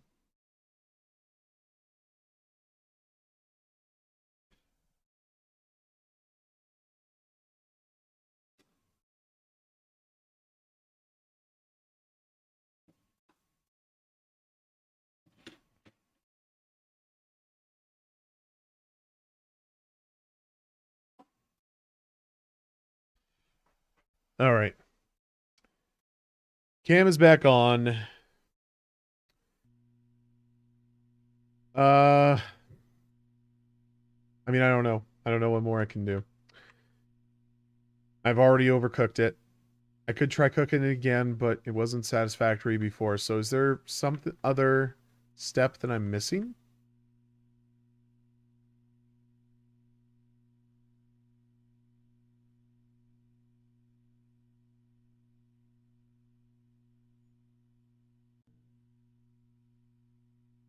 I want to see what happens when the time runs out. And there's no music, so I'm gonna do that.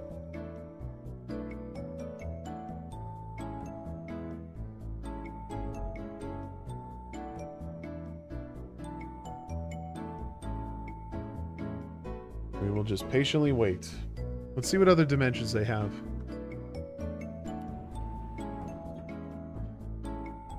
Berglands. Oh shit, what? It was weird. Okay, this post-processing effect is crazy, dude. Oh. I'd like to pick up item, please. I'm pressing E to pick up the item. At least I thought I did. I'm pressing E.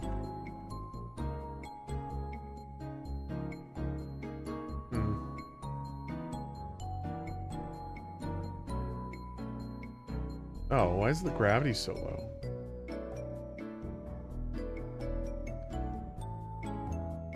Let me Cangels. Thank you so much for coming in.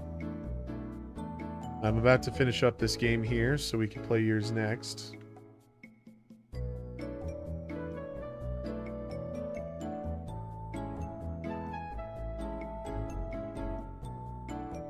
No stress. Oh, none at all. I assume this is what I would dig up if I had the pickaxe. Okay, so if I fall, what happens? Oh, back to the start. Okay, can I please pick up this item? Nope. Nope, they don't want me to pick up items. Damn, this has been a long 2 minutes. Time must move differently in different dimensions. Pantryverse. Whoa. Oh. Oh yeah, we gotta put it through the pipe. There it is. Oh, game over. Okay, well, knowing what I know now, I'm just gonna serve the one order.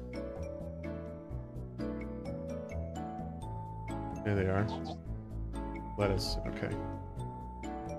Let's make sure we have our bag.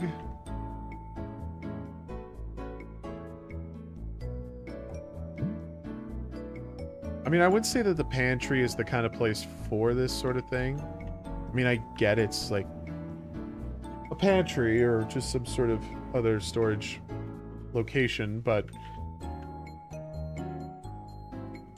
I feel there's enough room that you could just have the bags on like a shelf beside you or something. Can I pull this out? No, we have to collect bugs, right? Green bug. I saw nothing but reds last time.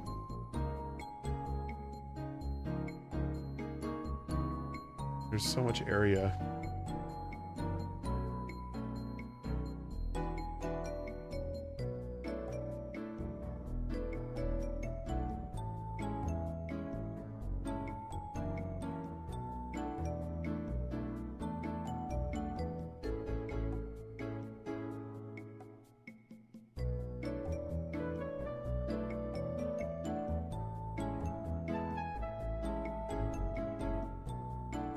Alright, and one more. That went in? Yeah, it did.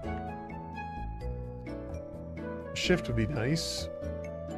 I could just run, pressing shift.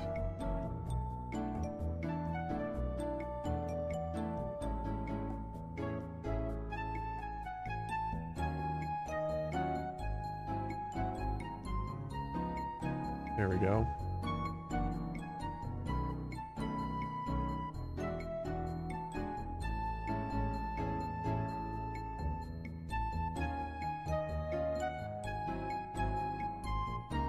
Cool. So I now have my single leaf of lettuce, even though there is tons of lettuce in this environment. I had to trade in bugs. Oh shit. Please tell me I still have it.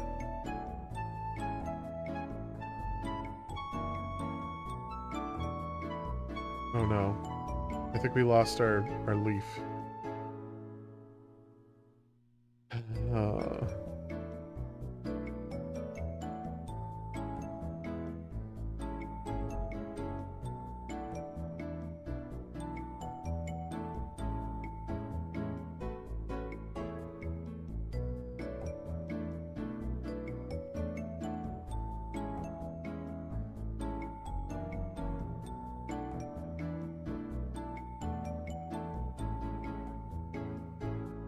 Alright, 3 bugs. Let's get our second leaf of lettuce. There we go. Okay. Don't carry it through the door. You have to put it into the pipe.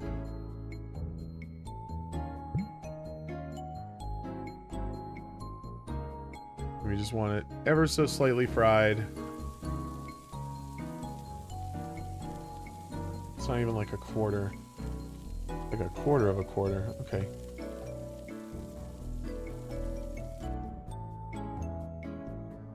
I don't know how I'm supposed to combine it into the bag. Wait, what is it? It gets really tall when you grab it? Okay. So if I have this... I want to put it in the bag, please. You won't just take it? But how does it go into a bag?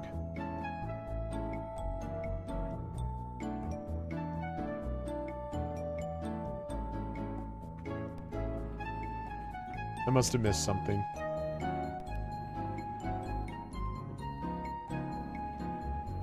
Not the Burger Land.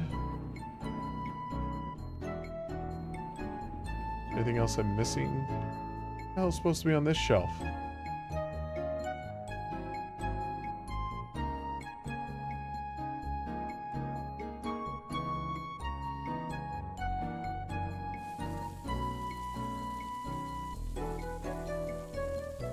Wait, where's the bag? Why is the bag missing all of a sudden?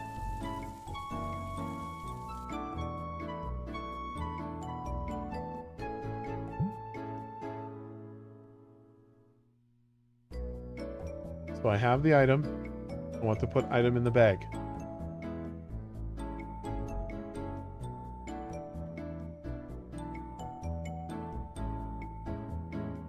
In the bag, please. All right. Okay, I get it. Maybe I don't get it. There's a lot of polish that's still required. So that was Fast Food Dimensions. Creator's not here, but I'm still sharing the link. Go support it. Maybe you could do better than me. Wait.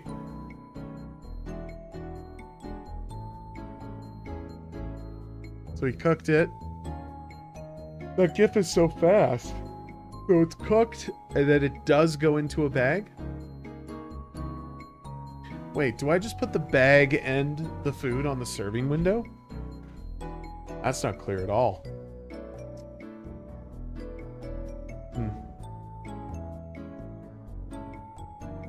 Fortunately, most items tended to disappear when I crossed the door, but I still have the concept. Yeah, I mean, most players, I think, would habitually just go through the door. They wouldn't think of using the pipe because there's nothing demonstrating that you need to use the pipe. Like, you figure it out, but you don't have any sort of indication that its purpose is for that. So I think you need to tutorialize that a little more. I mean, what am I saying? They're not here to see this. All right, let's move on to what's in the queue here. Let me Angels. Let's check it out.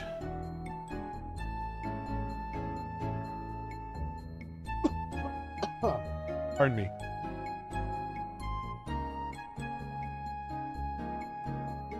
All right, so this is Type 2.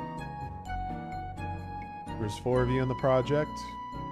In Type 2, you control a spacefaring civilization on its quest to become a Type 2 civilization on the Kardashev scale and harness the full energy output of its star. Launch energy collectors into space and manage their orbits to maximize energy collection while avoiding collision.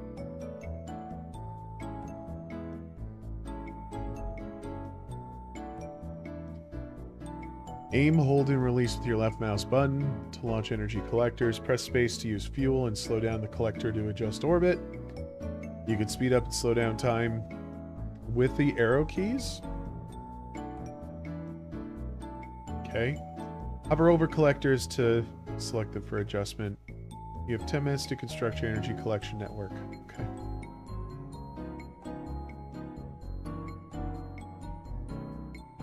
It's a bit frustrating in the beginning.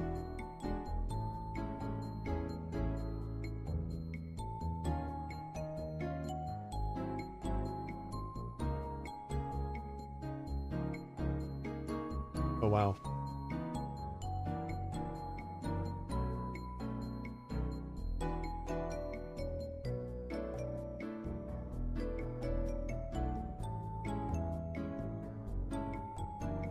Where's the arrow coming from?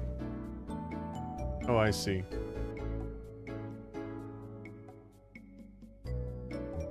Is there a limit to what I can do? Oh. Okay, hold on. Let's turn the music off.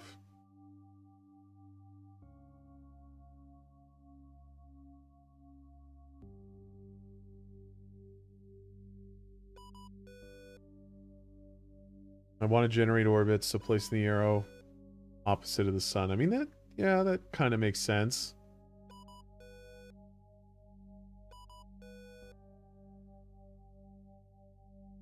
Okay. Oh, that was a cool orbit. Wait, how did it... Did momentum, like, carry it out of orbit or something?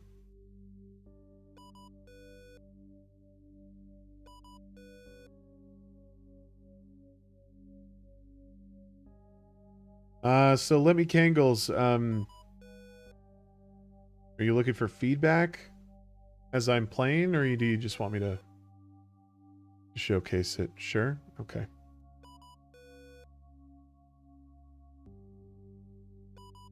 Let me just kind of get a feel here for it. So, okay, debris warning. Satellite's gonna miss it, thank God. How am I supposed to achieve the orbit if it's just gonna shake itself off of the curve? Does slowing down actually do something? Oh, and hold on. Hold on. My ticker is not updated. Let's actually do this right.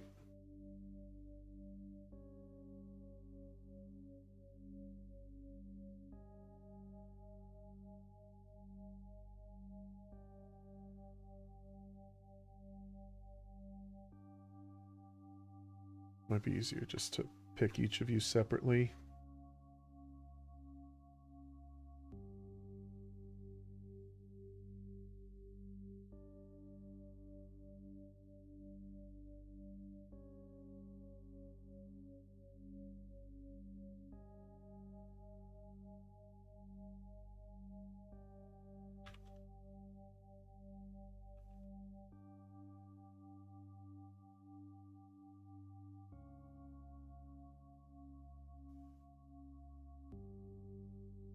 There we go. Much better.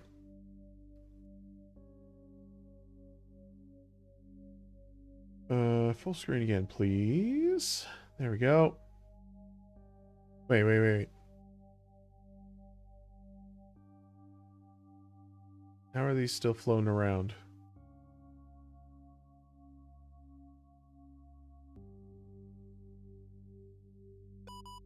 Oops.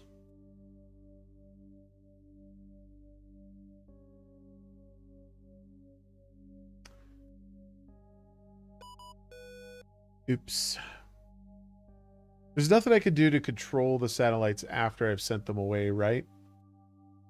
That's kind of the whole point, is they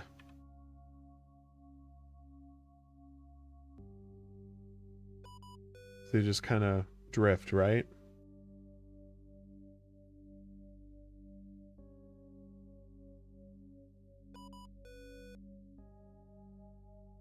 I could slow down with the space bar. But what am I slowing down? It seems like it's slowing down the satellite and not the thing that's spawning it. Is there a restart option?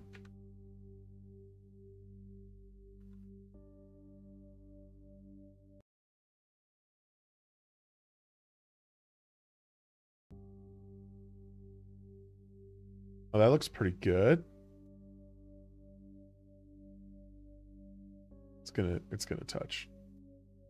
Oh, that was so close.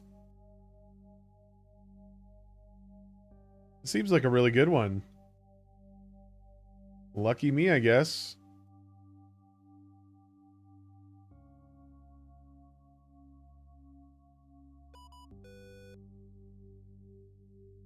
Hmm.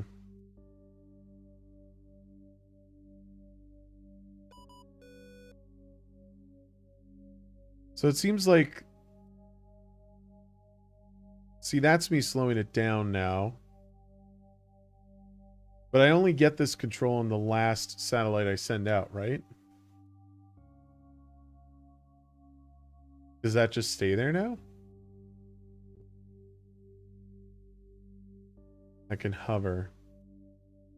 And that allows me... Oh, that does give me control. Okay. I mean, we have some orbits going. Oh. Oh, no.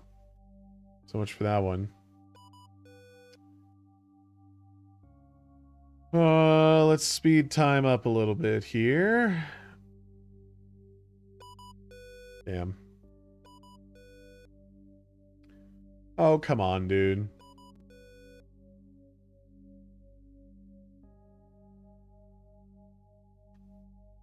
Okay.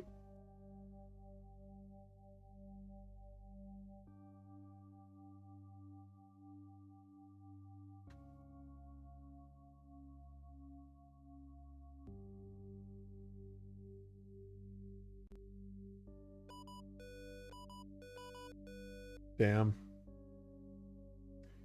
So what am I doing with all this energy I'm collecting? Or is it just like a score?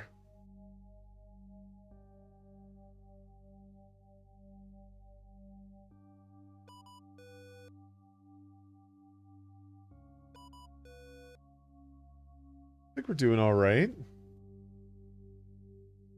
You want to try to reach generating 400. Whatever the YWH is. Okay.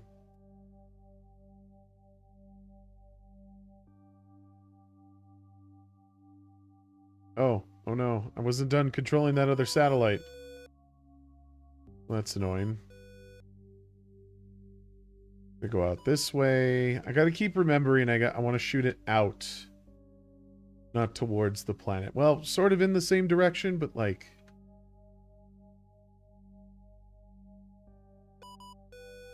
in such a way that, oh no.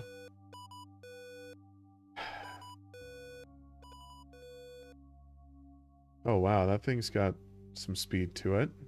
Why does that one have a tail? Oh shit, I just fucked it. No way I can fix that? No.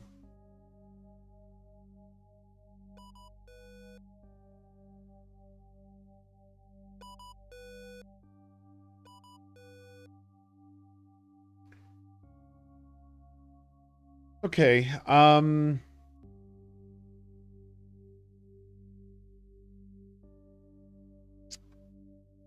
okay, well, I think I kind of get the idea.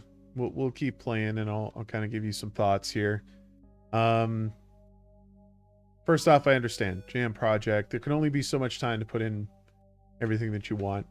Some nice to haves, things I would like to see if you wanted to like push this game further. I think we need more feedback as to what it is the satellites are doing. I understand they're capturing energy from the light source, but maybe this is a moment to like gamify it a little bit. Let me see some like particles traveling towards the satellite or something like that. You could even experiment with some like sound effects maybe. I would definitely like more feedback than just having the same, you know, the same like sound playing in the background, because all we have is this tone, which is good, but now you got to layer more stuff on top of that. Like maybe I should get some beeps and boops from the satellite. This is more of like a nerd thing, but maybe there's some like chatter over an intercom or some sort of radio system that I can hear. It wouldn't even have to make sense. It could be complete gibberish. I just think like, you know, giving a little more detail to some of those sounds can really help kind of add some depth to the overall experience. We're in space, so the fact that I don't see like a star or anything in the background, I think is a missed opportunity. You could do a lot of interesting things with the backdrop if you really wanted to get like fancy with it.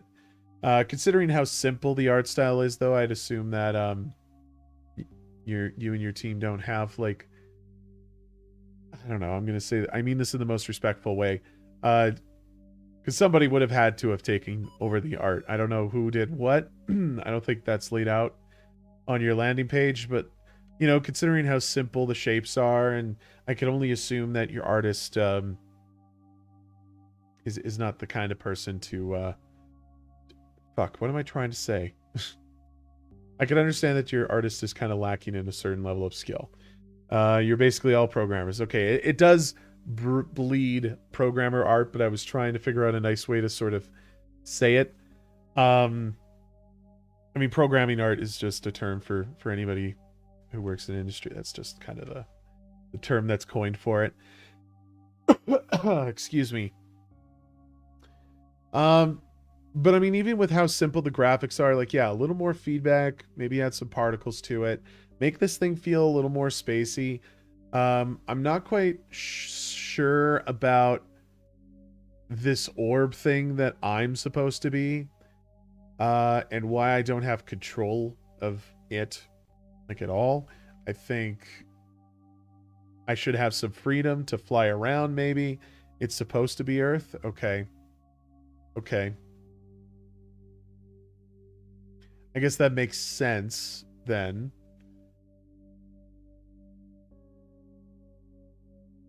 This thing here that you're doing, like having me hover over the satellite to change the path. it's nice that I could do something like that. But when I'm in the process of spawning a new one, like this is me holding the mouse button. If I have too many satellites on screen and I overlap with a different ship, instantly I have control of their path now, which conflicts with the one I'm about to send out. At least that's what is being read to me through this information. So here, now I've spawned it. I get a chance to change it, but oops, my mouse went on it. Now I don't have control. I have to go back. And when you have a bunch of satellites on screen, I think that can get very confusing for people, especially when the satellites all look the same. I think having some variation in color can make things a little more interesting, kind of help make those satellites unique and easier to track. Just very slight color variations. You don't have to go too crazy, but I do think something like that would be useful. I mean, I don't know if you intend to do more with this. Different types of satellites that had like different behaviors would be kind of cool.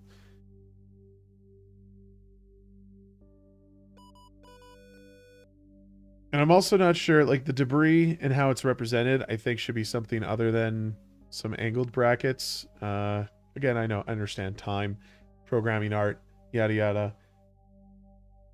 At the very least, it's not just another circle or any other shape that anything else is. Like, it's very distinct and unique. But having it as angled brackets looks kind of silly. Like, are these ships coming through? You describe it as debris, so maybe it should look more like an asteroid or something like that. But I think the style you're going for, you guys are trying to make it feel more like it's radar. Like, perhaps my camera's perspective is not just at a distance from all of the action. It's just sort of like how it would appear on a radar screen, which I can respect. Oh my god, the debris went completely through the Earth. Why doesn't it affect the Earth?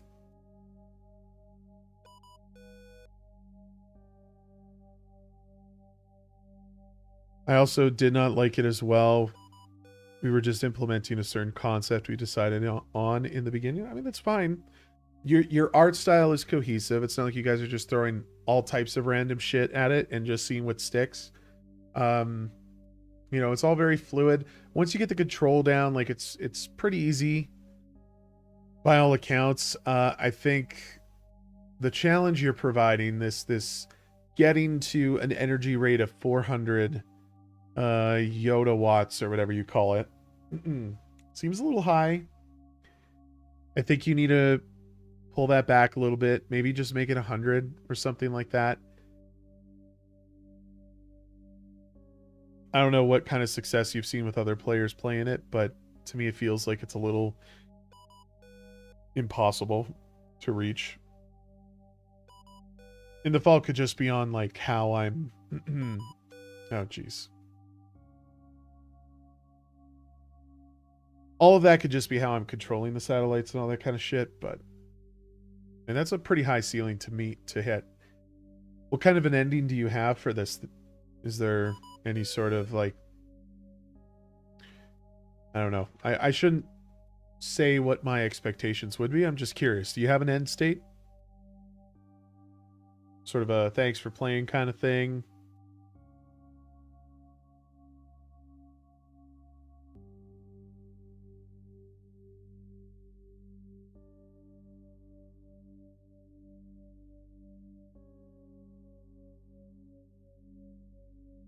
Just the same screen with U1 and some more text? Well, no need to downplay it.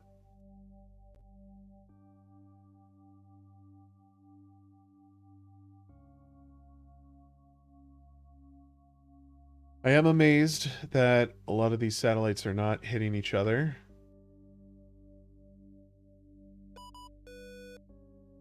I do think if I had a separate view that I could toggle that would show all of the paths at the same time, that would be very useful to me. I mean, it could be overwhelming when you have so many satellites, but I don't want to have to hover one specific one. I kind of want to see everything all at once so I can decide, so I can plot ahead and see which ones I need to figure out. You reach to... But you reached type 2 like the name of the game suggests. Okay. Yeah, I kind of want to see all the satellite paths so I can sort of plot my moves ahead of time. That would be very beneficial, I think.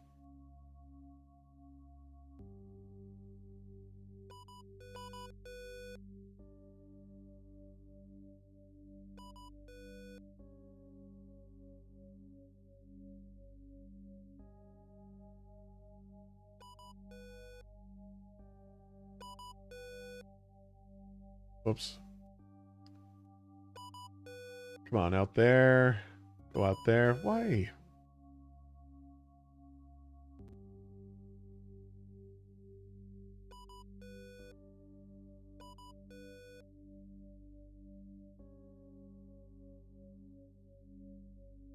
A hint, it's easier to spawn them backwards than you could spawn a lot. Oh. Yes. I mean, there's something about that, though, that seems very easy to exploit.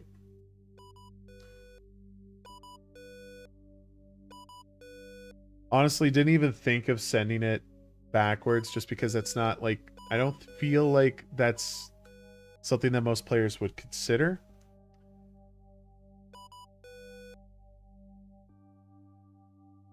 Out this way. Out this way. Out this way.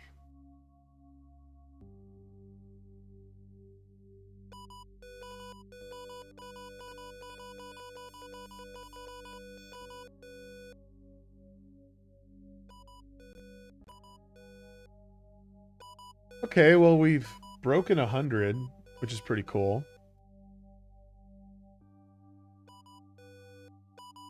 Spawn protection? Nah, I don't think we need a spawn protection. Those people are snowflakes. All they want to do is spam the input. I don't think you should allow them to do that.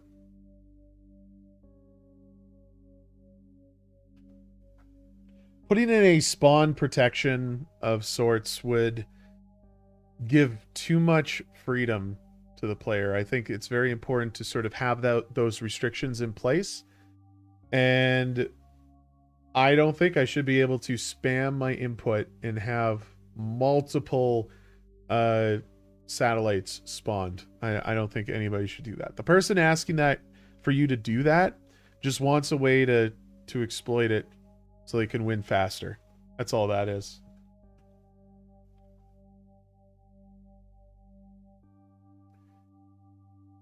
But I mean, it's...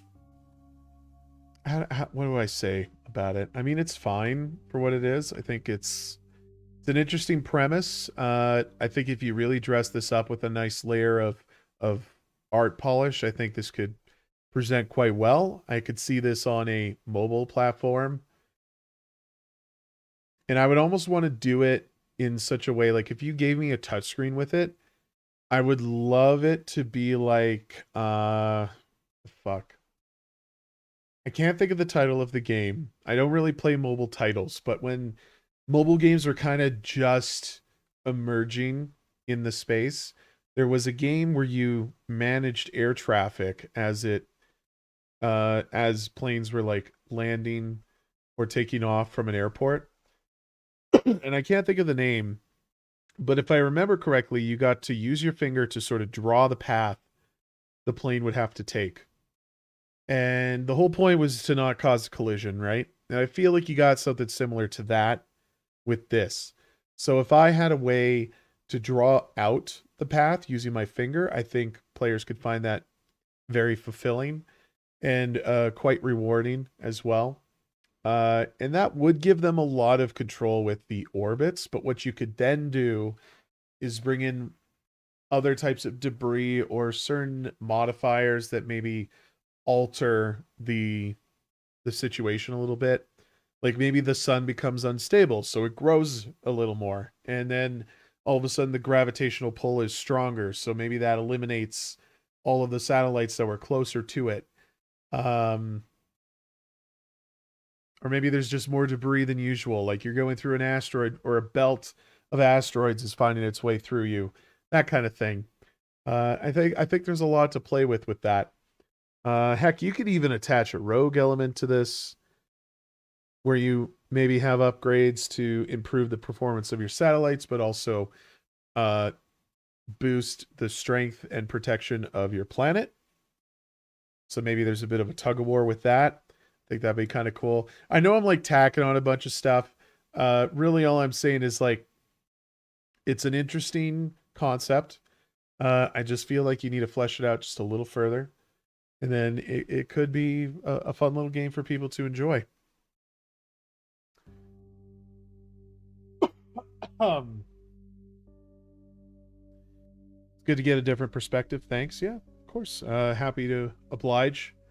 Uh, Always good to get fresh eyes on a project. Sometimes people can get your brain working in different ways than you didn't even consider. And that's kind of where those eureka moments can happen. I do think that a game like this could live on a mobile platform for sure. And of course, you'd want it to be on PC as well. I think there needs to be a little more that I'm doing as a player, because just the click and then the space bar, like those are my only two actions, and there's nothing else I can really do to have any sort of influence on the outcome. Like really, it's just my satellites will eventually die, and then I gotta spawn some more, or debris will come around and just eliminate a whole clump of them, and then I have to spawn a couple more. There's not a lot there to provide much of a reward system for people. So if you had a way to combat things, like if I had a way to shoot the debris out of space, I think that'd be kind of cool. And since I'm restricted by the orbit around the planet, maybe I have to like be mindful of where I'm shooting those missiles. Like there could always be a risk of destroying a satellite with my artillery and stuff like that. So then it's about lining up for the right shot at the right moment at the right time, you know?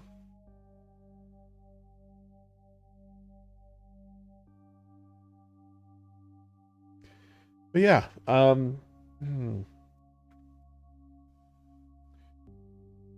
think we get it. Thank you so much to Let Me Cangels. Let Me Cangels. Hopefully I'm saying that correctly.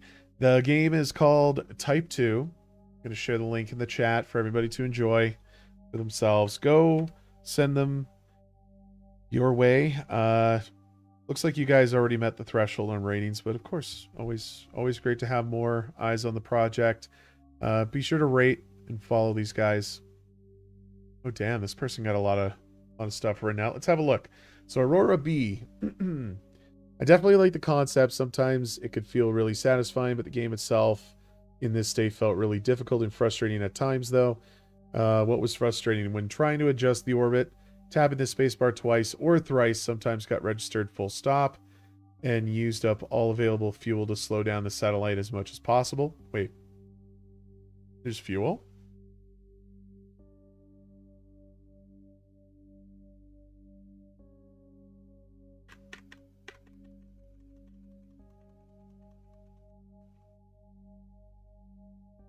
Oh, the white number is fuel. Okay.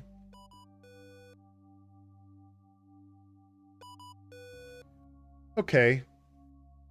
I mean, maybe it's just the way I'm playing it, but I'm not overly concerned about the fuel. At least to me, it didn't seem like it was a limiting factor.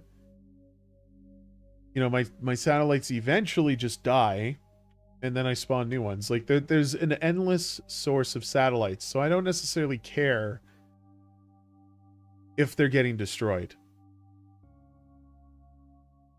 Which I do think is a bit of a design challenge that you need to figure out. What is it that I could do to make the player care a little more about these satellites? I'm trying to watch the numbers here to really get a feel for it. The ones in closer orbit produce more. And see if you had particles and like feedback for that. I think that would read much clearer to players, but I mean, it's whatever. I understand. You can't get everything in the allotted time. That's just, you know, impossible. I understand. The hitboxes for the satellites would be all right in relation to the debris, but them colliding together feels like it should be more forgiving. I disagree with that.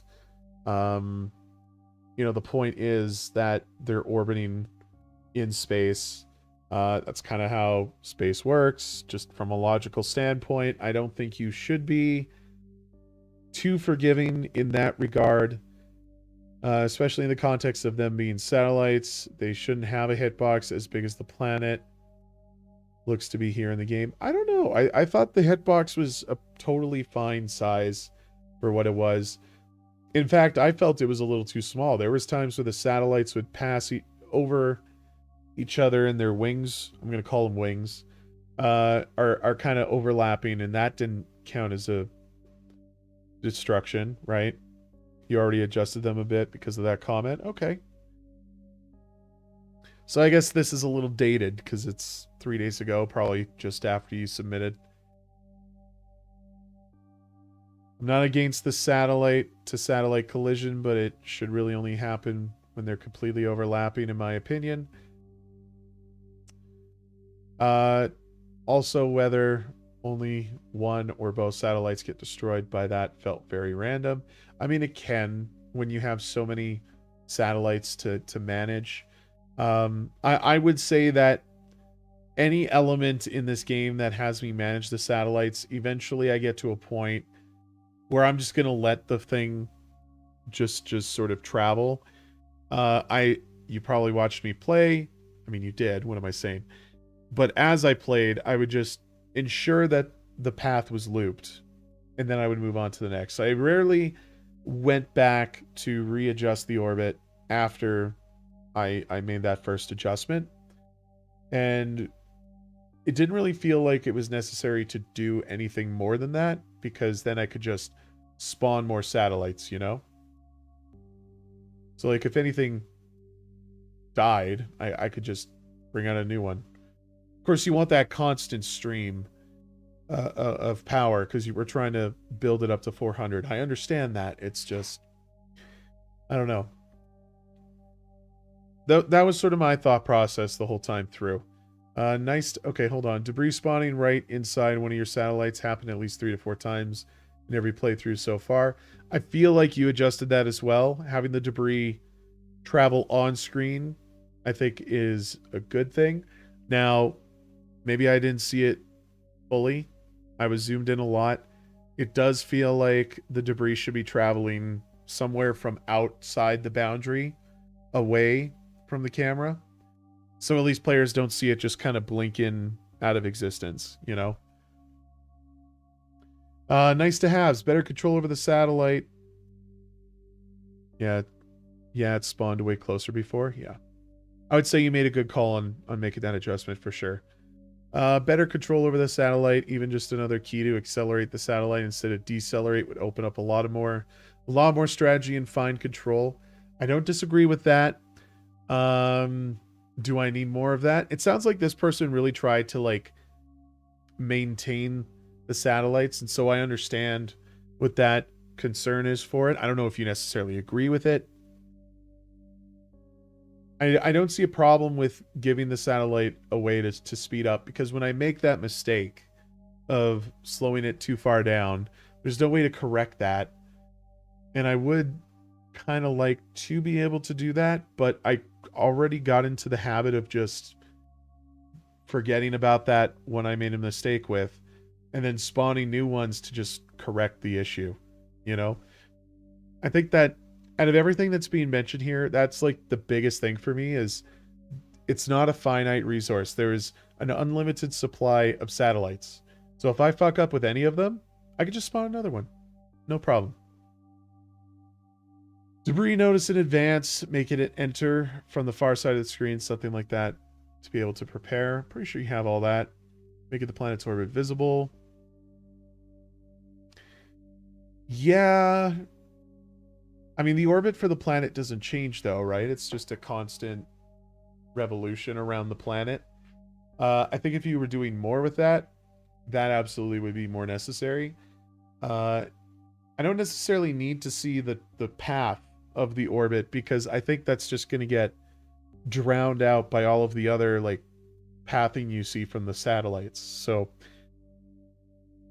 I don't think you need it. UI design, minimalist and retro, best sense. Good job. Yeah, I agree. The interfacing was pretty intuitive for the most part. I think if I had to like really nitpick, this indicator on the far side, and look at my satellites are still circling. Isn't that awesome? Excuse me. I think this bar here on the right could be a little thicker. You almost can't tell that it's building power unless you're really watching for it. So if you made it as wide as this bar up here, I think that would be enough. But really, that's just a minor, like, nice to have sort of thing. Cool concept and setting. Definitely not what I would have thought when I saw Collector. Blah, blah, blah. Super satisfying. See, I don't even know if, like, super difficult is really the word to use for it. It's challenging, but it's not... I do feel like there's a layer to the gameplay that's kind of missing. And maybe that's just me wanting more from it. But like I was describing, like, if you have different events that occur, if you have other modifiers that are present, other than just, like, debris showing up once in a while, I think, and then giving the player a little more control over the satellite and its speed, I think could achieve a lot of that. And then it's just a matter of trying to figure out where the balance is with it. But yeah. That's all I really got to say about it. Thank you so much, Let Me Cangels. Let Me Cangels. It doesn't roll off the tongue that nice, but Let Me Cangels and your team. Congratulations on the submission.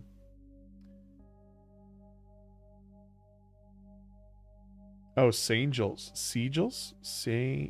Let Me Sangels. I don't know, man. I don't know. I apologize. I'm ruining it. Oh, Let Me See Angels. Okay. I mean, if you made the A capitalized, I think it would read better. Because having angels lowercase seems like C is a part of that word. So, but that's a whole other thing. Thank you so much for the submission. Hopefully you guys will do well in the competition. You've already hit your minimum ratings, so good on you for that. There's still so much time left for reviews, so I encourage everybody to go check it out. That's Type 2. Links in the chat. Go rate it for yourselves. Okay, what time are we at? Oh yes, I appreciate you making time being here. Thanks for letting me play. So I'm looking at the time. You guys could probably get me for just a little over an hour.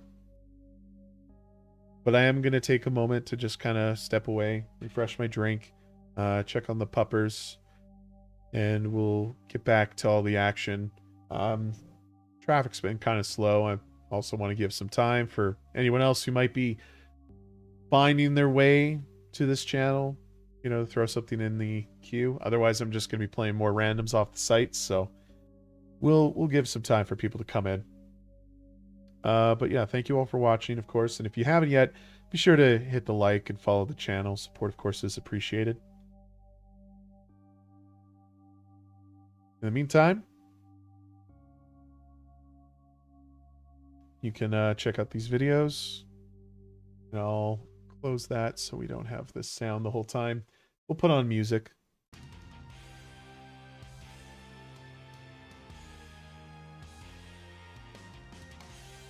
And I will return. All right. Where's my mic set at? It's up here. There we go. Bring it down. Alrighty.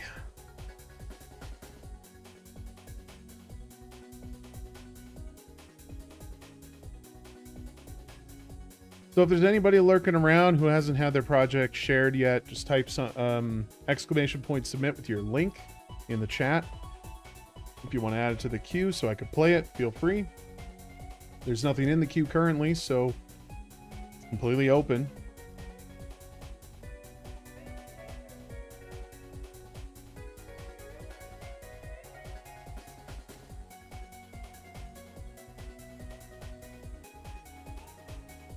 I guess until anybody really jumps in, we'll just continue playing some randoms. That looks kind of cool. I do wish these were on itch, because itch already has like a random selection feature.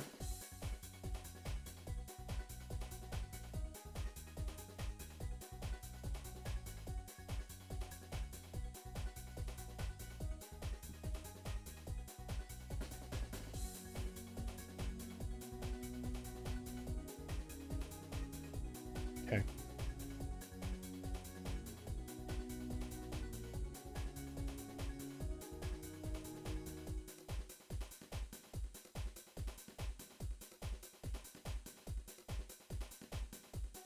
The Witch Chef. 72 hours for the jam. Grab, throw, click, and experiment. Recover all the lost recipes to become the ultimate chef. Mouse or touch controls. Drag to throw objects. Okay. These guys already have plenty of ratings, but whatever. We could check it out. And it plays in browser, which is nice.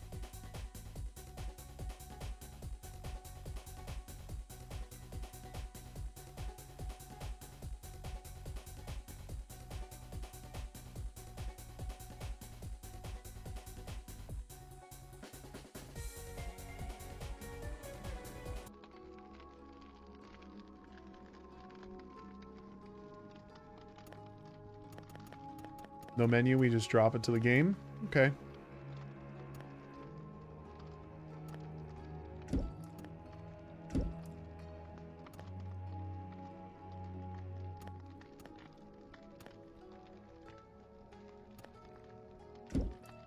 So how many ingredients? Oh.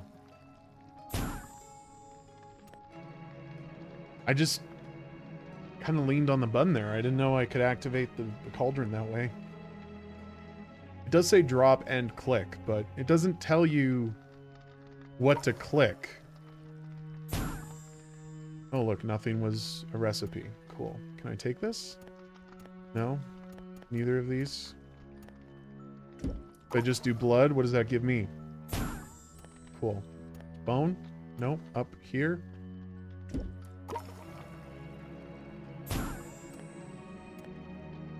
I mean, we'll start with just using the individual items.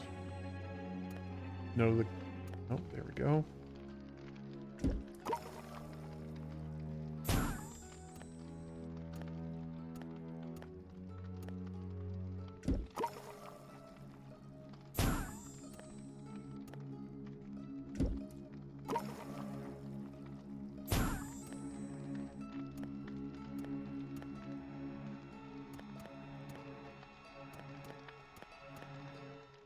It's already... Oh shit, I clicked out of the window. Alright, I guess we'll start combining blood with whatever that rock is. Cool. Oh, it's an egg. I see. Blood with a skull.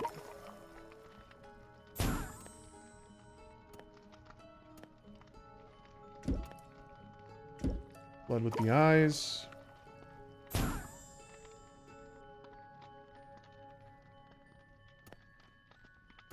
Blood in the mushroom. Oh, come on.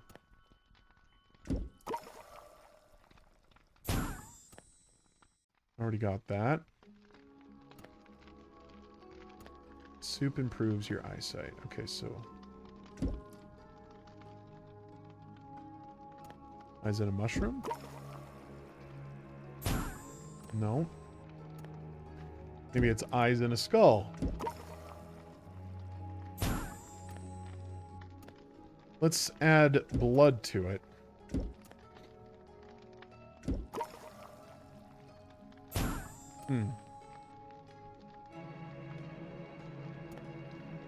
Egg and eyes?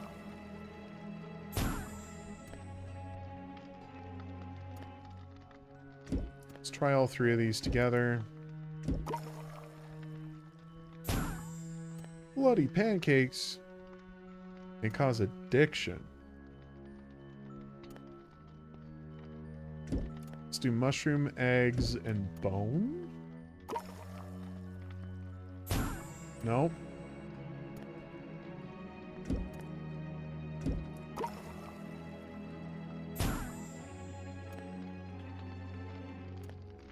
Simply delicious spaghetti with sauce in a skull.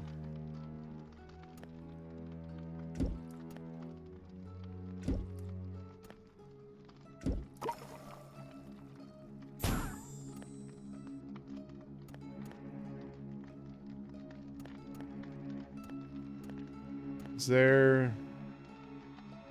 I don't think we've done skull and bones yet. No. Oh, we did the egg with the blood. Let's do egg. We did egg with mushroom as well. But let's combine it with the blood. See what comes up. Huh. I saw how much you wanted.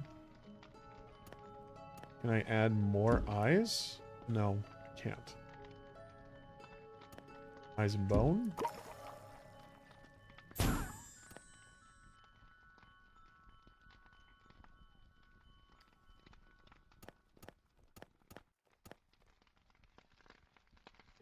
Made from whatever was available. So, everything?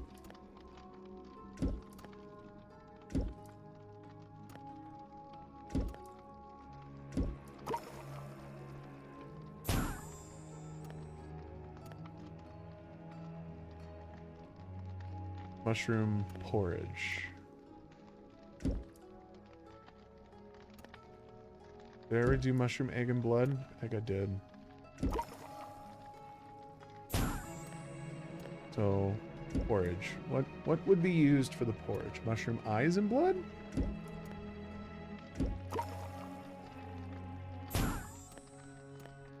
Maybe this is like a 4-piece combination.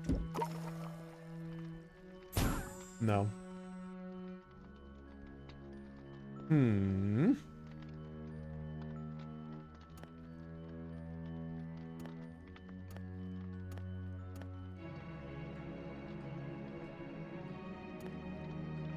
Is there like a liquid base that I'm not seeing?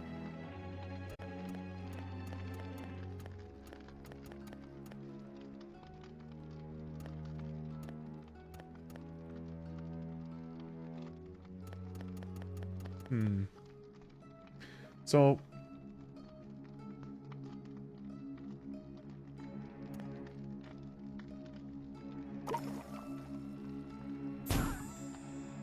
Oh, that was weird. When the card comes up, I still have, like, control. And so that's what happened. I just clicked the thing. Okay, at this point, I don't know. There's no real rhyme or reason. At this point, I'm kind of just experimenting. Which, frankly, kind of eliminates a lot of the fun factor.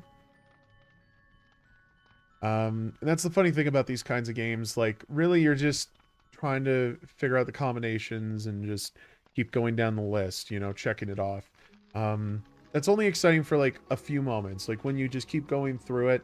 Like, I've already unlocked a lot of them. And now it feels like I've hit a ceiling where I have no way of figuring out what I need to do to get the combination. Like, a lot of the hints are there, you know, like the dad's breakfast was pretty straightforward. And a lot of it, like everything else, was pretty straightforward too. Like, the single item worked. Combining the 2 items worked. And now it seems like I need to do triples or quads, and I can't figure out where it is. Like, okay, we're talking about soup. I would assume that blood should be the base because it's a liquid, right? So then we have mushroom soup. It's only 2 ingredients. See, now I'm walking myself through it. Maybe this is it. No, this is unknown. Why is this not the mushroom soup? Because everything else mixed with blood is turned into a liquid of sorts. So... I don't know.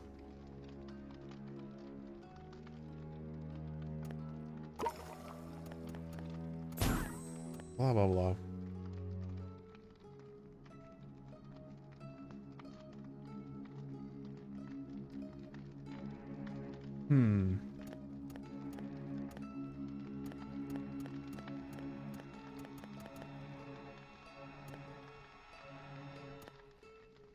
Eye with eyes. Okay, eyes are here. Bone, presumably. Because it's like a... The bone kind of looks like it would be, like the flower or something. And then I guess we'd add the egg. Oh, there it is. Pie with eyes. Okay. Bone appetit. Simply delicious spaghetti sauce with a skull. Okay, it's 4 ingredients. That's so silly. Bone. Is with spaghetti. Maybe there's mushroom in it. Maybe there's blood. I feel like there has to be blood to make the sauce. In a skull. Okay. No.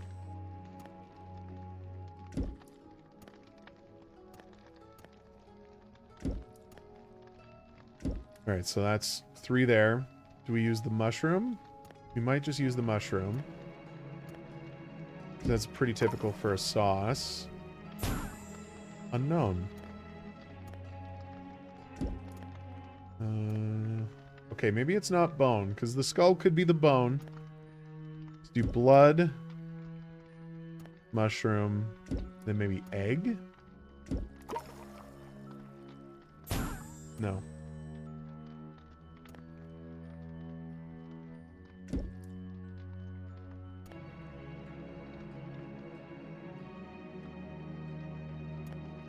Let's try the eyes, maybe? I'm gonna add the bone. I still feel like the bone is part of it. Okay. I'm not entirely sure how that makes sense. But I'll go with it. So now it's just the 3 soups. Will improve your eyesight. Why will it improve my eyesight? What is it that I'm giving it to improve eyesight? I guess the eyes would go in. The eyesight, it's probably the clue.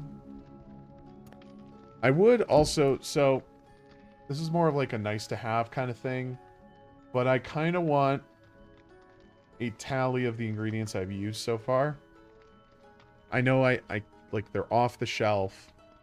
And they're always otherwise in a place where I can find them easily. It's the same spot every single time. But, I mean, really, I think giving me some sort of log of what ingredients I tried and what the result came to would be nice. Would be very nice. I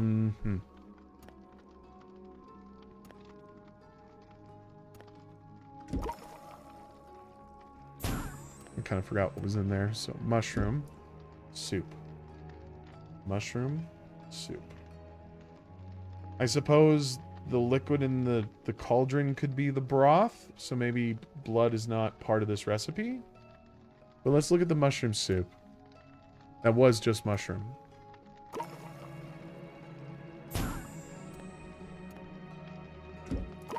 And then we did just eyes, didn't we? Yeah. Combining those two. I swear I tried that before, okay. Eyes and blood. Bloody Mary. That's not what I wanted.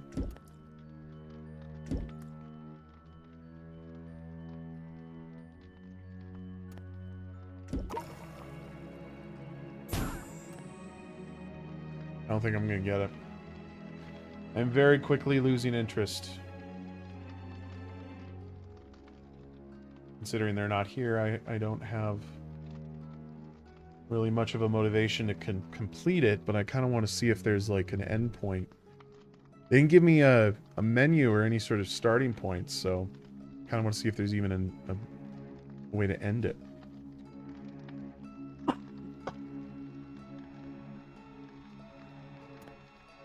Egg. Eyes. Blood. No.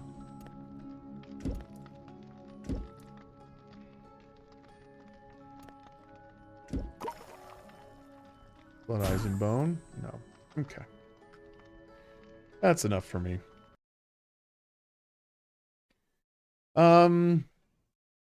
What can I say about it? It looks nice. Doesn't seem like it's really bugged out. There's like a brief issue with like the recipe cards overlapping the rest of the screen and still giving me control. That I think should probably get patched out. It's not game breaking though, so it's fine to wait till after this the jam event or period, I should say. The art's doing most of the heavy lifting here. I understand the relation to the theme. You're collecting the recipes. But yeah, I don't know. I think there was a bit of a disconnect there, like what it is I should have included to like make it the soup. Like I'm sure there's a combination that is so obvious that I just haven't tried. But you got so many different ingredients to pick from. And I feel like I've tried so many different combinations, and at this point I'm just kind of guessing. So like I really don't want to, do more of that. It doesn't really change anything else. But that was the Witch Chef. So I'll share that in the chat. Go on over, give them your support.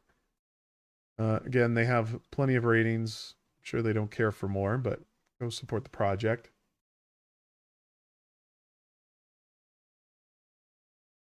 Very well done on the visual and atmosphere side. Completely agree.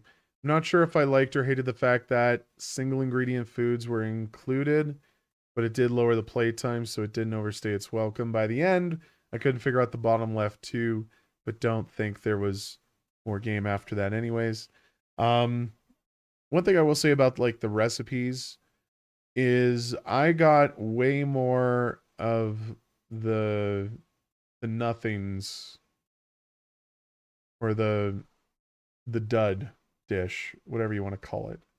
I got a lot of like mistakes, whereas I feel there should have been a combination for that because it is a combination I could make. I would appreciate it more if there was like, if you guys covered all of those bases. I know timing and everything plays a part in that. So maybe it was just a lack of time, but yeah. Yeah. I don't know. I don't have much else feedback. The art's doing most of the lifting here. So congrats to these guys. Dumb Chef Dev, is it one person? It might have just been one person.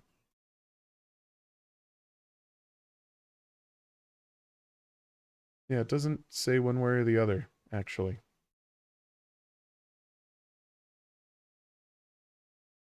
Seems like it was a solo project. I mean, for solo, it's fine. It's totally fine. The art is incredible. You did it yourself. Congrats on that.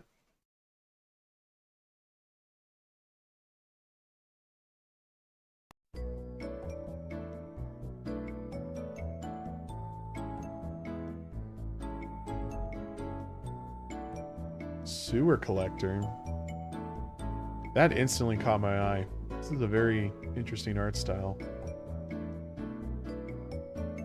Oh, and then it just is a fighter. Okay. Another pointless internet argument. I present to you a unique fighting game that can be used in any controversial situation. You have time and energy, but no arguments. Try a new fight of shit and urine. You and your opponent take control of your preferred side and start battling to prove you're right. course, your argument will end in nothing, as everything gets flushed down the drain and dissolves into oblivion. But I don't have an opponent amongst my friends. If you don't have friends or don't want to hurt them during the fight, there's a mode where you could beat up a scripted dummy. I'm too lazy to prove anything. In that case, try our unique mode where 2 scripted dummies fight for you. Okay.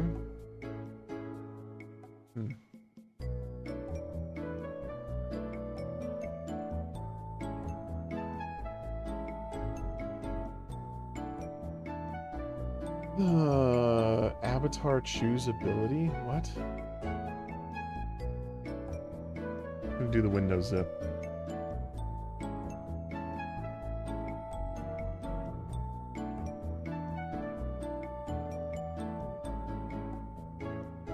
Oh, that's interesting. Fast Food Dimensions had a virus detection? Weird how I managed to still extract it and play it.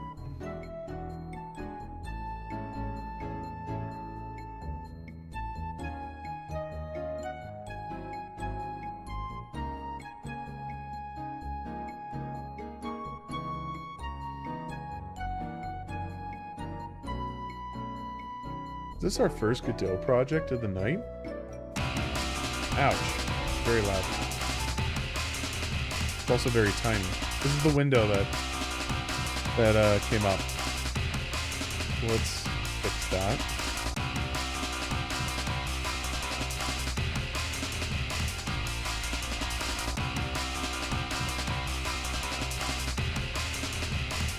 Do AI versus AI. I don't necessarily need to play, I just want to feel for it. Turn the volume down a little bit.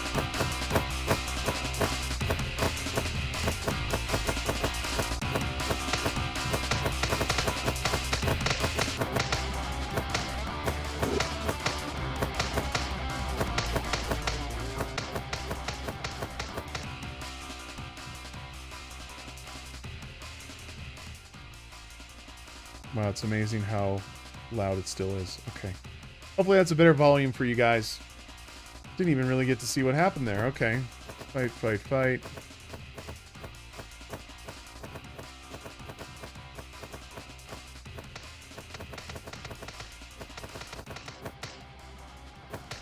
You know, when I first saw the thumbnail for it, I was intrigued. But now that I see it in action, I'm far less impressed. You have a yellow character and a brown character, I guess to represent piss and poop.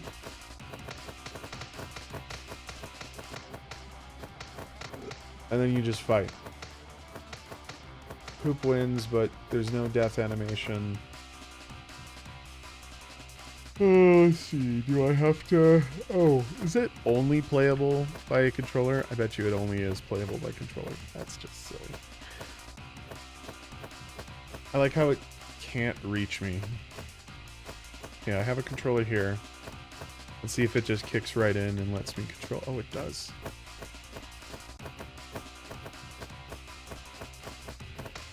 There's no way to crouch. I'm just kind of spamming the hit. Okay, there we go. Piss wins. Look at me. Amazing. Cool.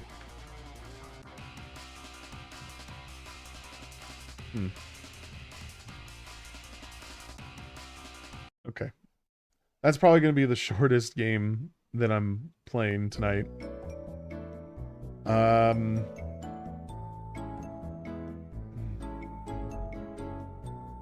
What do I say about it? I'm a little confused why it's related to the theme. Like not that it needs to be this way, but usually if people are trying to like convince a user that it's related to the theme, sometimes they'll put in like keywords and stuff to sort of relate to that. There's no mention of collection of anything in any of this description.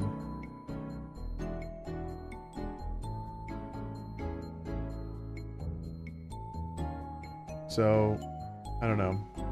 29 ratings. Kind of insane that this game has that kind of attention. Amazing experience. Nazrul, we all know who will win this battle. Good game, best. I want to play poop.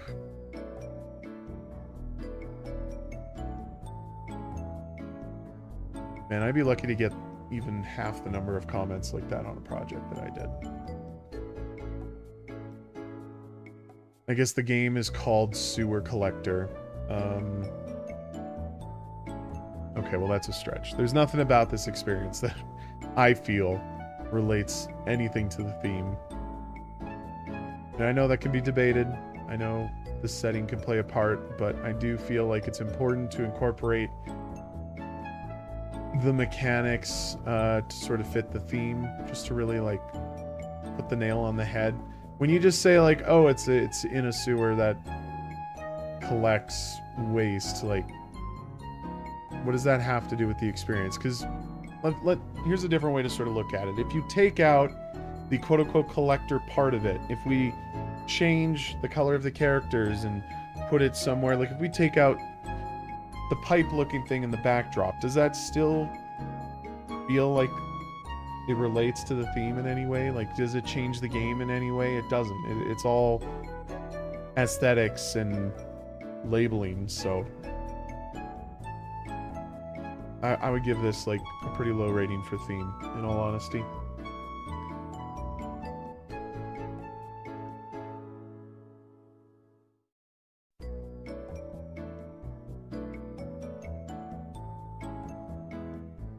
Vivisepulture.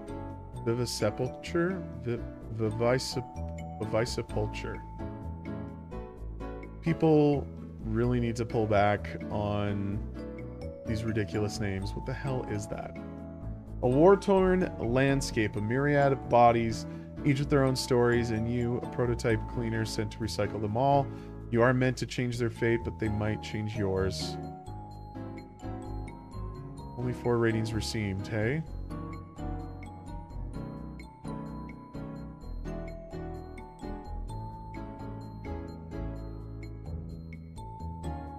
Things labeled as a horror? Alright.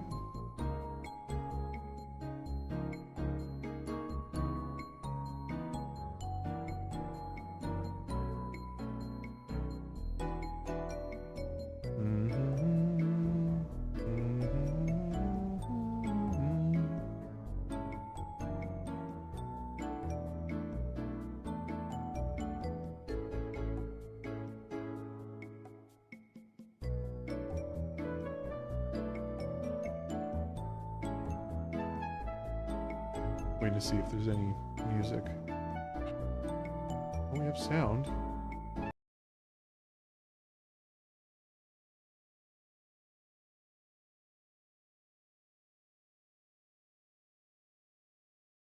Okay, never mind. Music's back on. What am I supposed to click on here?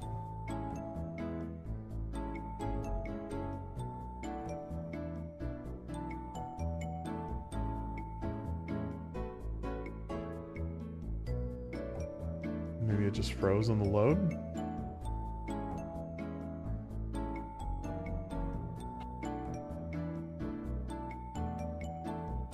There's like a sound that begins to play and then it just stops.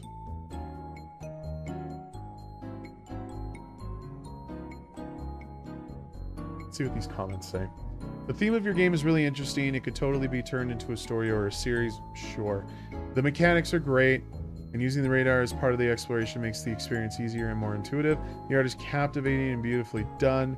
The only small issue is the sound. It repeats a bit too often, slightly breaks the mood. I mean, people seem to be able to play, so let's see. How can one play? Can I, like, do I press the space bar? Oh. Okay. Why do I not... Really? This is the game?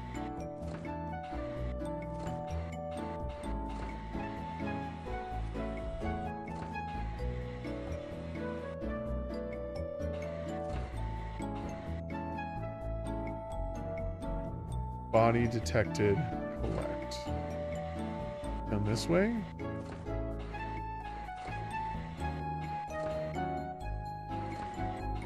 Dude, the foreground is actually in the way.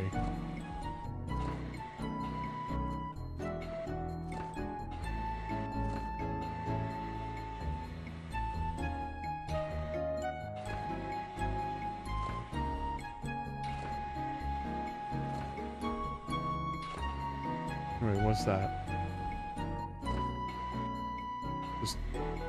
Just land.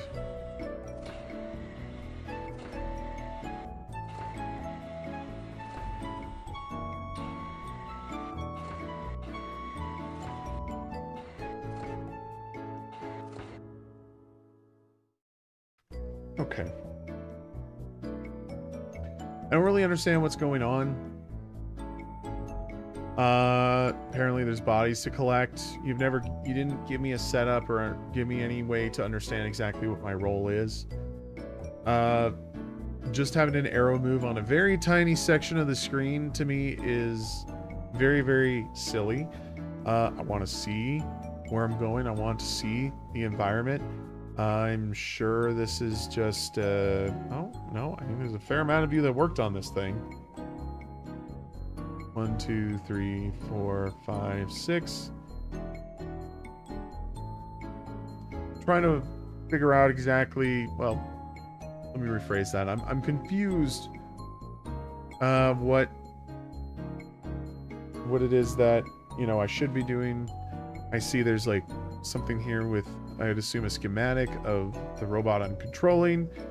It's giving me this caution warning sign here on the center torso, which appears to be gone. I don't understand why it's gone. Am I going to look for that? Is that the point? Oh, this does work with the controller. Okay. Interesting. Is there anything else I can do? No, you're just walking. Let's go back to where that body was.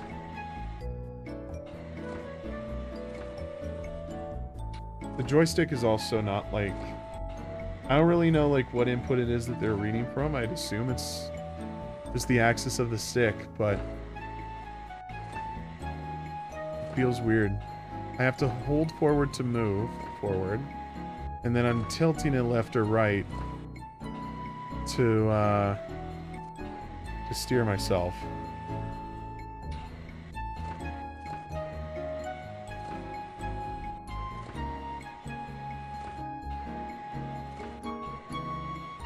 Body detected. Collect.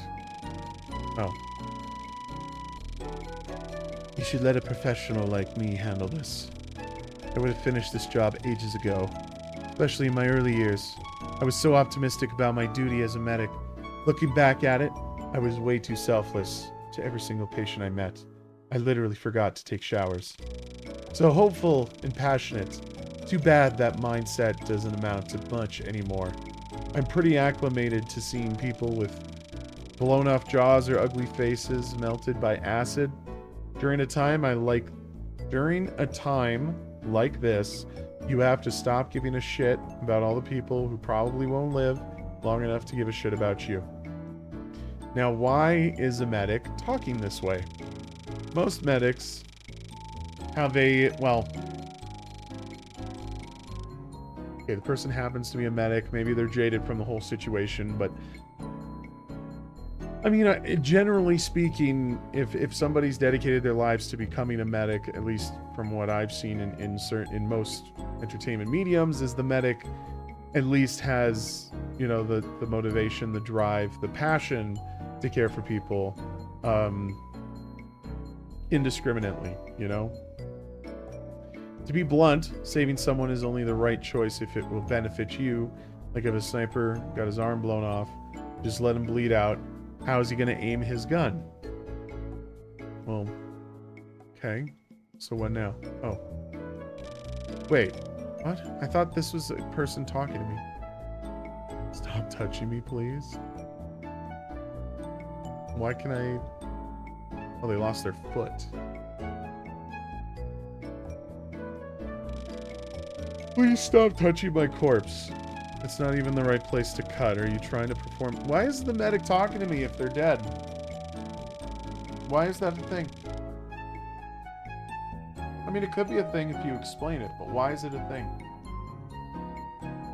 You're supposed to make a Y-shaped incision from the shoulders to the sternum, then continue to the incision to the pubic bone.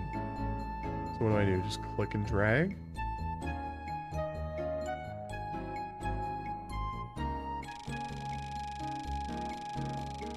You'd be better off just incinerating me instead after that performance. Yeah, but why did the arm get cut?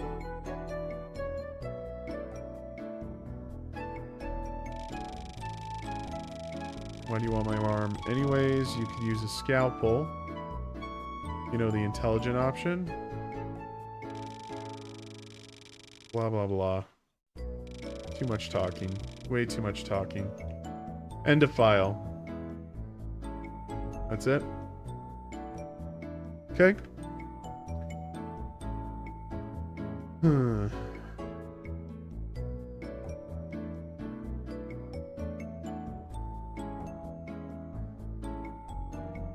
Sound repeats too often? Maybe from when you're walking. Really enjoyed the art direction, the audio and SFX were nice too. One nitpick would be they felt like the SFX while you're moving might repeat too often. Very interesting visual design. I mean, the artwork is interesting. I wish it was explored a little more. It doesn't seem like there was... I mean, for the amount of people you had on this team, the fact that there really were only like 2 screens that I could work between, at least from what I experienced, there were only 2 screens. Maybe there's more to it, but you guys, and I know my team is guilty of this too, like, people are not doing enough to tutorialize this stuff. I think there should be some attention given to tutorializing, like, work in your scope, understand where the scope lies. Don't try to, like, give me all of it when I don't understand how it's played. And you don't even take the time to, like, write anything in your description. Like, there's nothing here to tell me anything about controls or any of that kind of stuff. I'm kind of left to my own devices to figure it out, which can really give you, like, a nice sense of isolation. But at the same time, it's just, you need some basics, right? Why was the medic talking to me? Am I, like, jacked into their... Am I using the robot to, like, patch into their mind to get, like, their perspective on the matter, or what? Just seemed like I dissected the body to collect it. But it was still talking to me. Yet it was still dead. Like, none of that made sense. Didn't even create an emotional connection for me. But anyways. Alright. Well, I was kind of hoping more people would show. It really is a shame to see what the Ludum Dare culture has sort of been reduced to. Really, I don't think that's anybody's fault. There's just probably a number of explanations as to why traffic is so low. This isn't even like a... Why is there nobody coming to my channel? It's not like that. There's usually a culture to it where people are going to multiple streamers in a night to share their game, to have us talk about it, to take feedback. I want to thank the 2 users that came through that actually had a project to share and allow me to give some feedback to. Let Me See Angels and 11 Xeon. Thank you very much to both of you for coming around. And I'll say thank you to anybody who ends up watching this stream back later.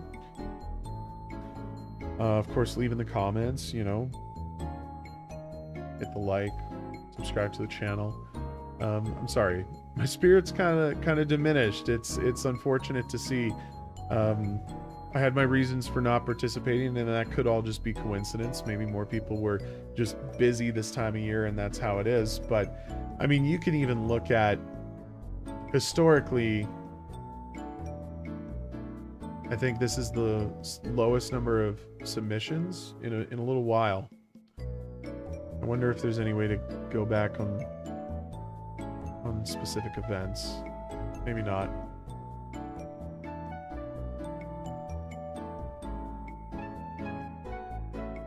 Maybe not.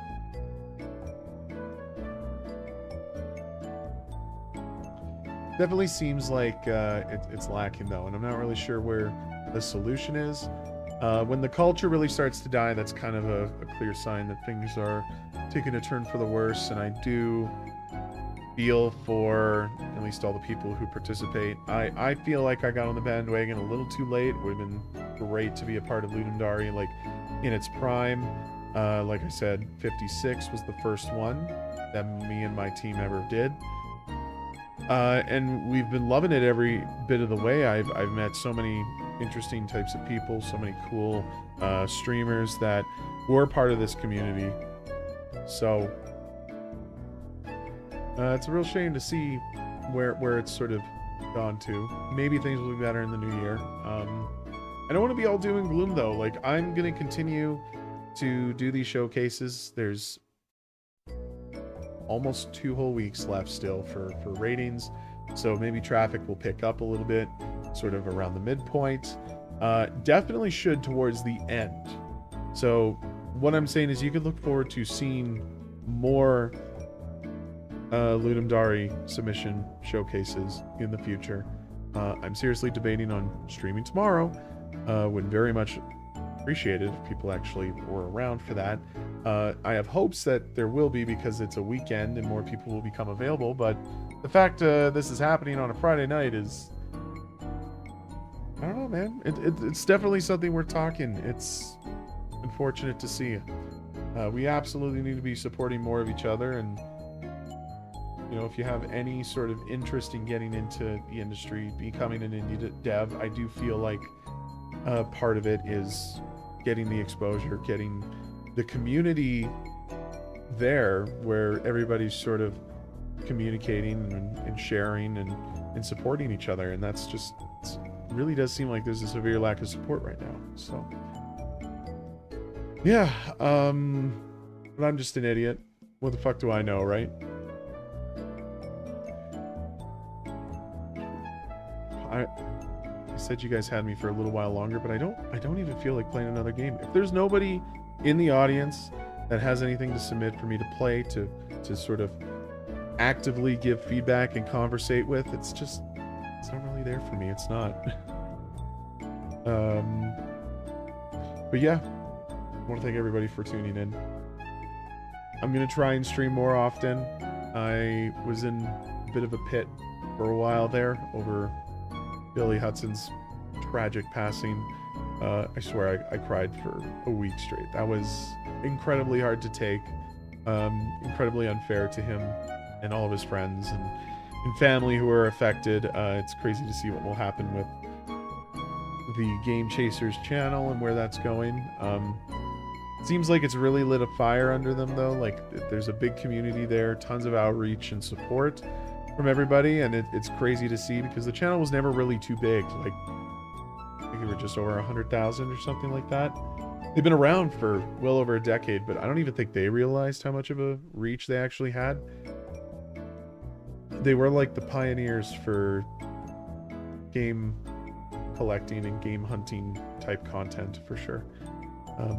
Which is why it's so special to me, because I'm a big fan of their show and will continue to watch. I encourage you guys to check it out too.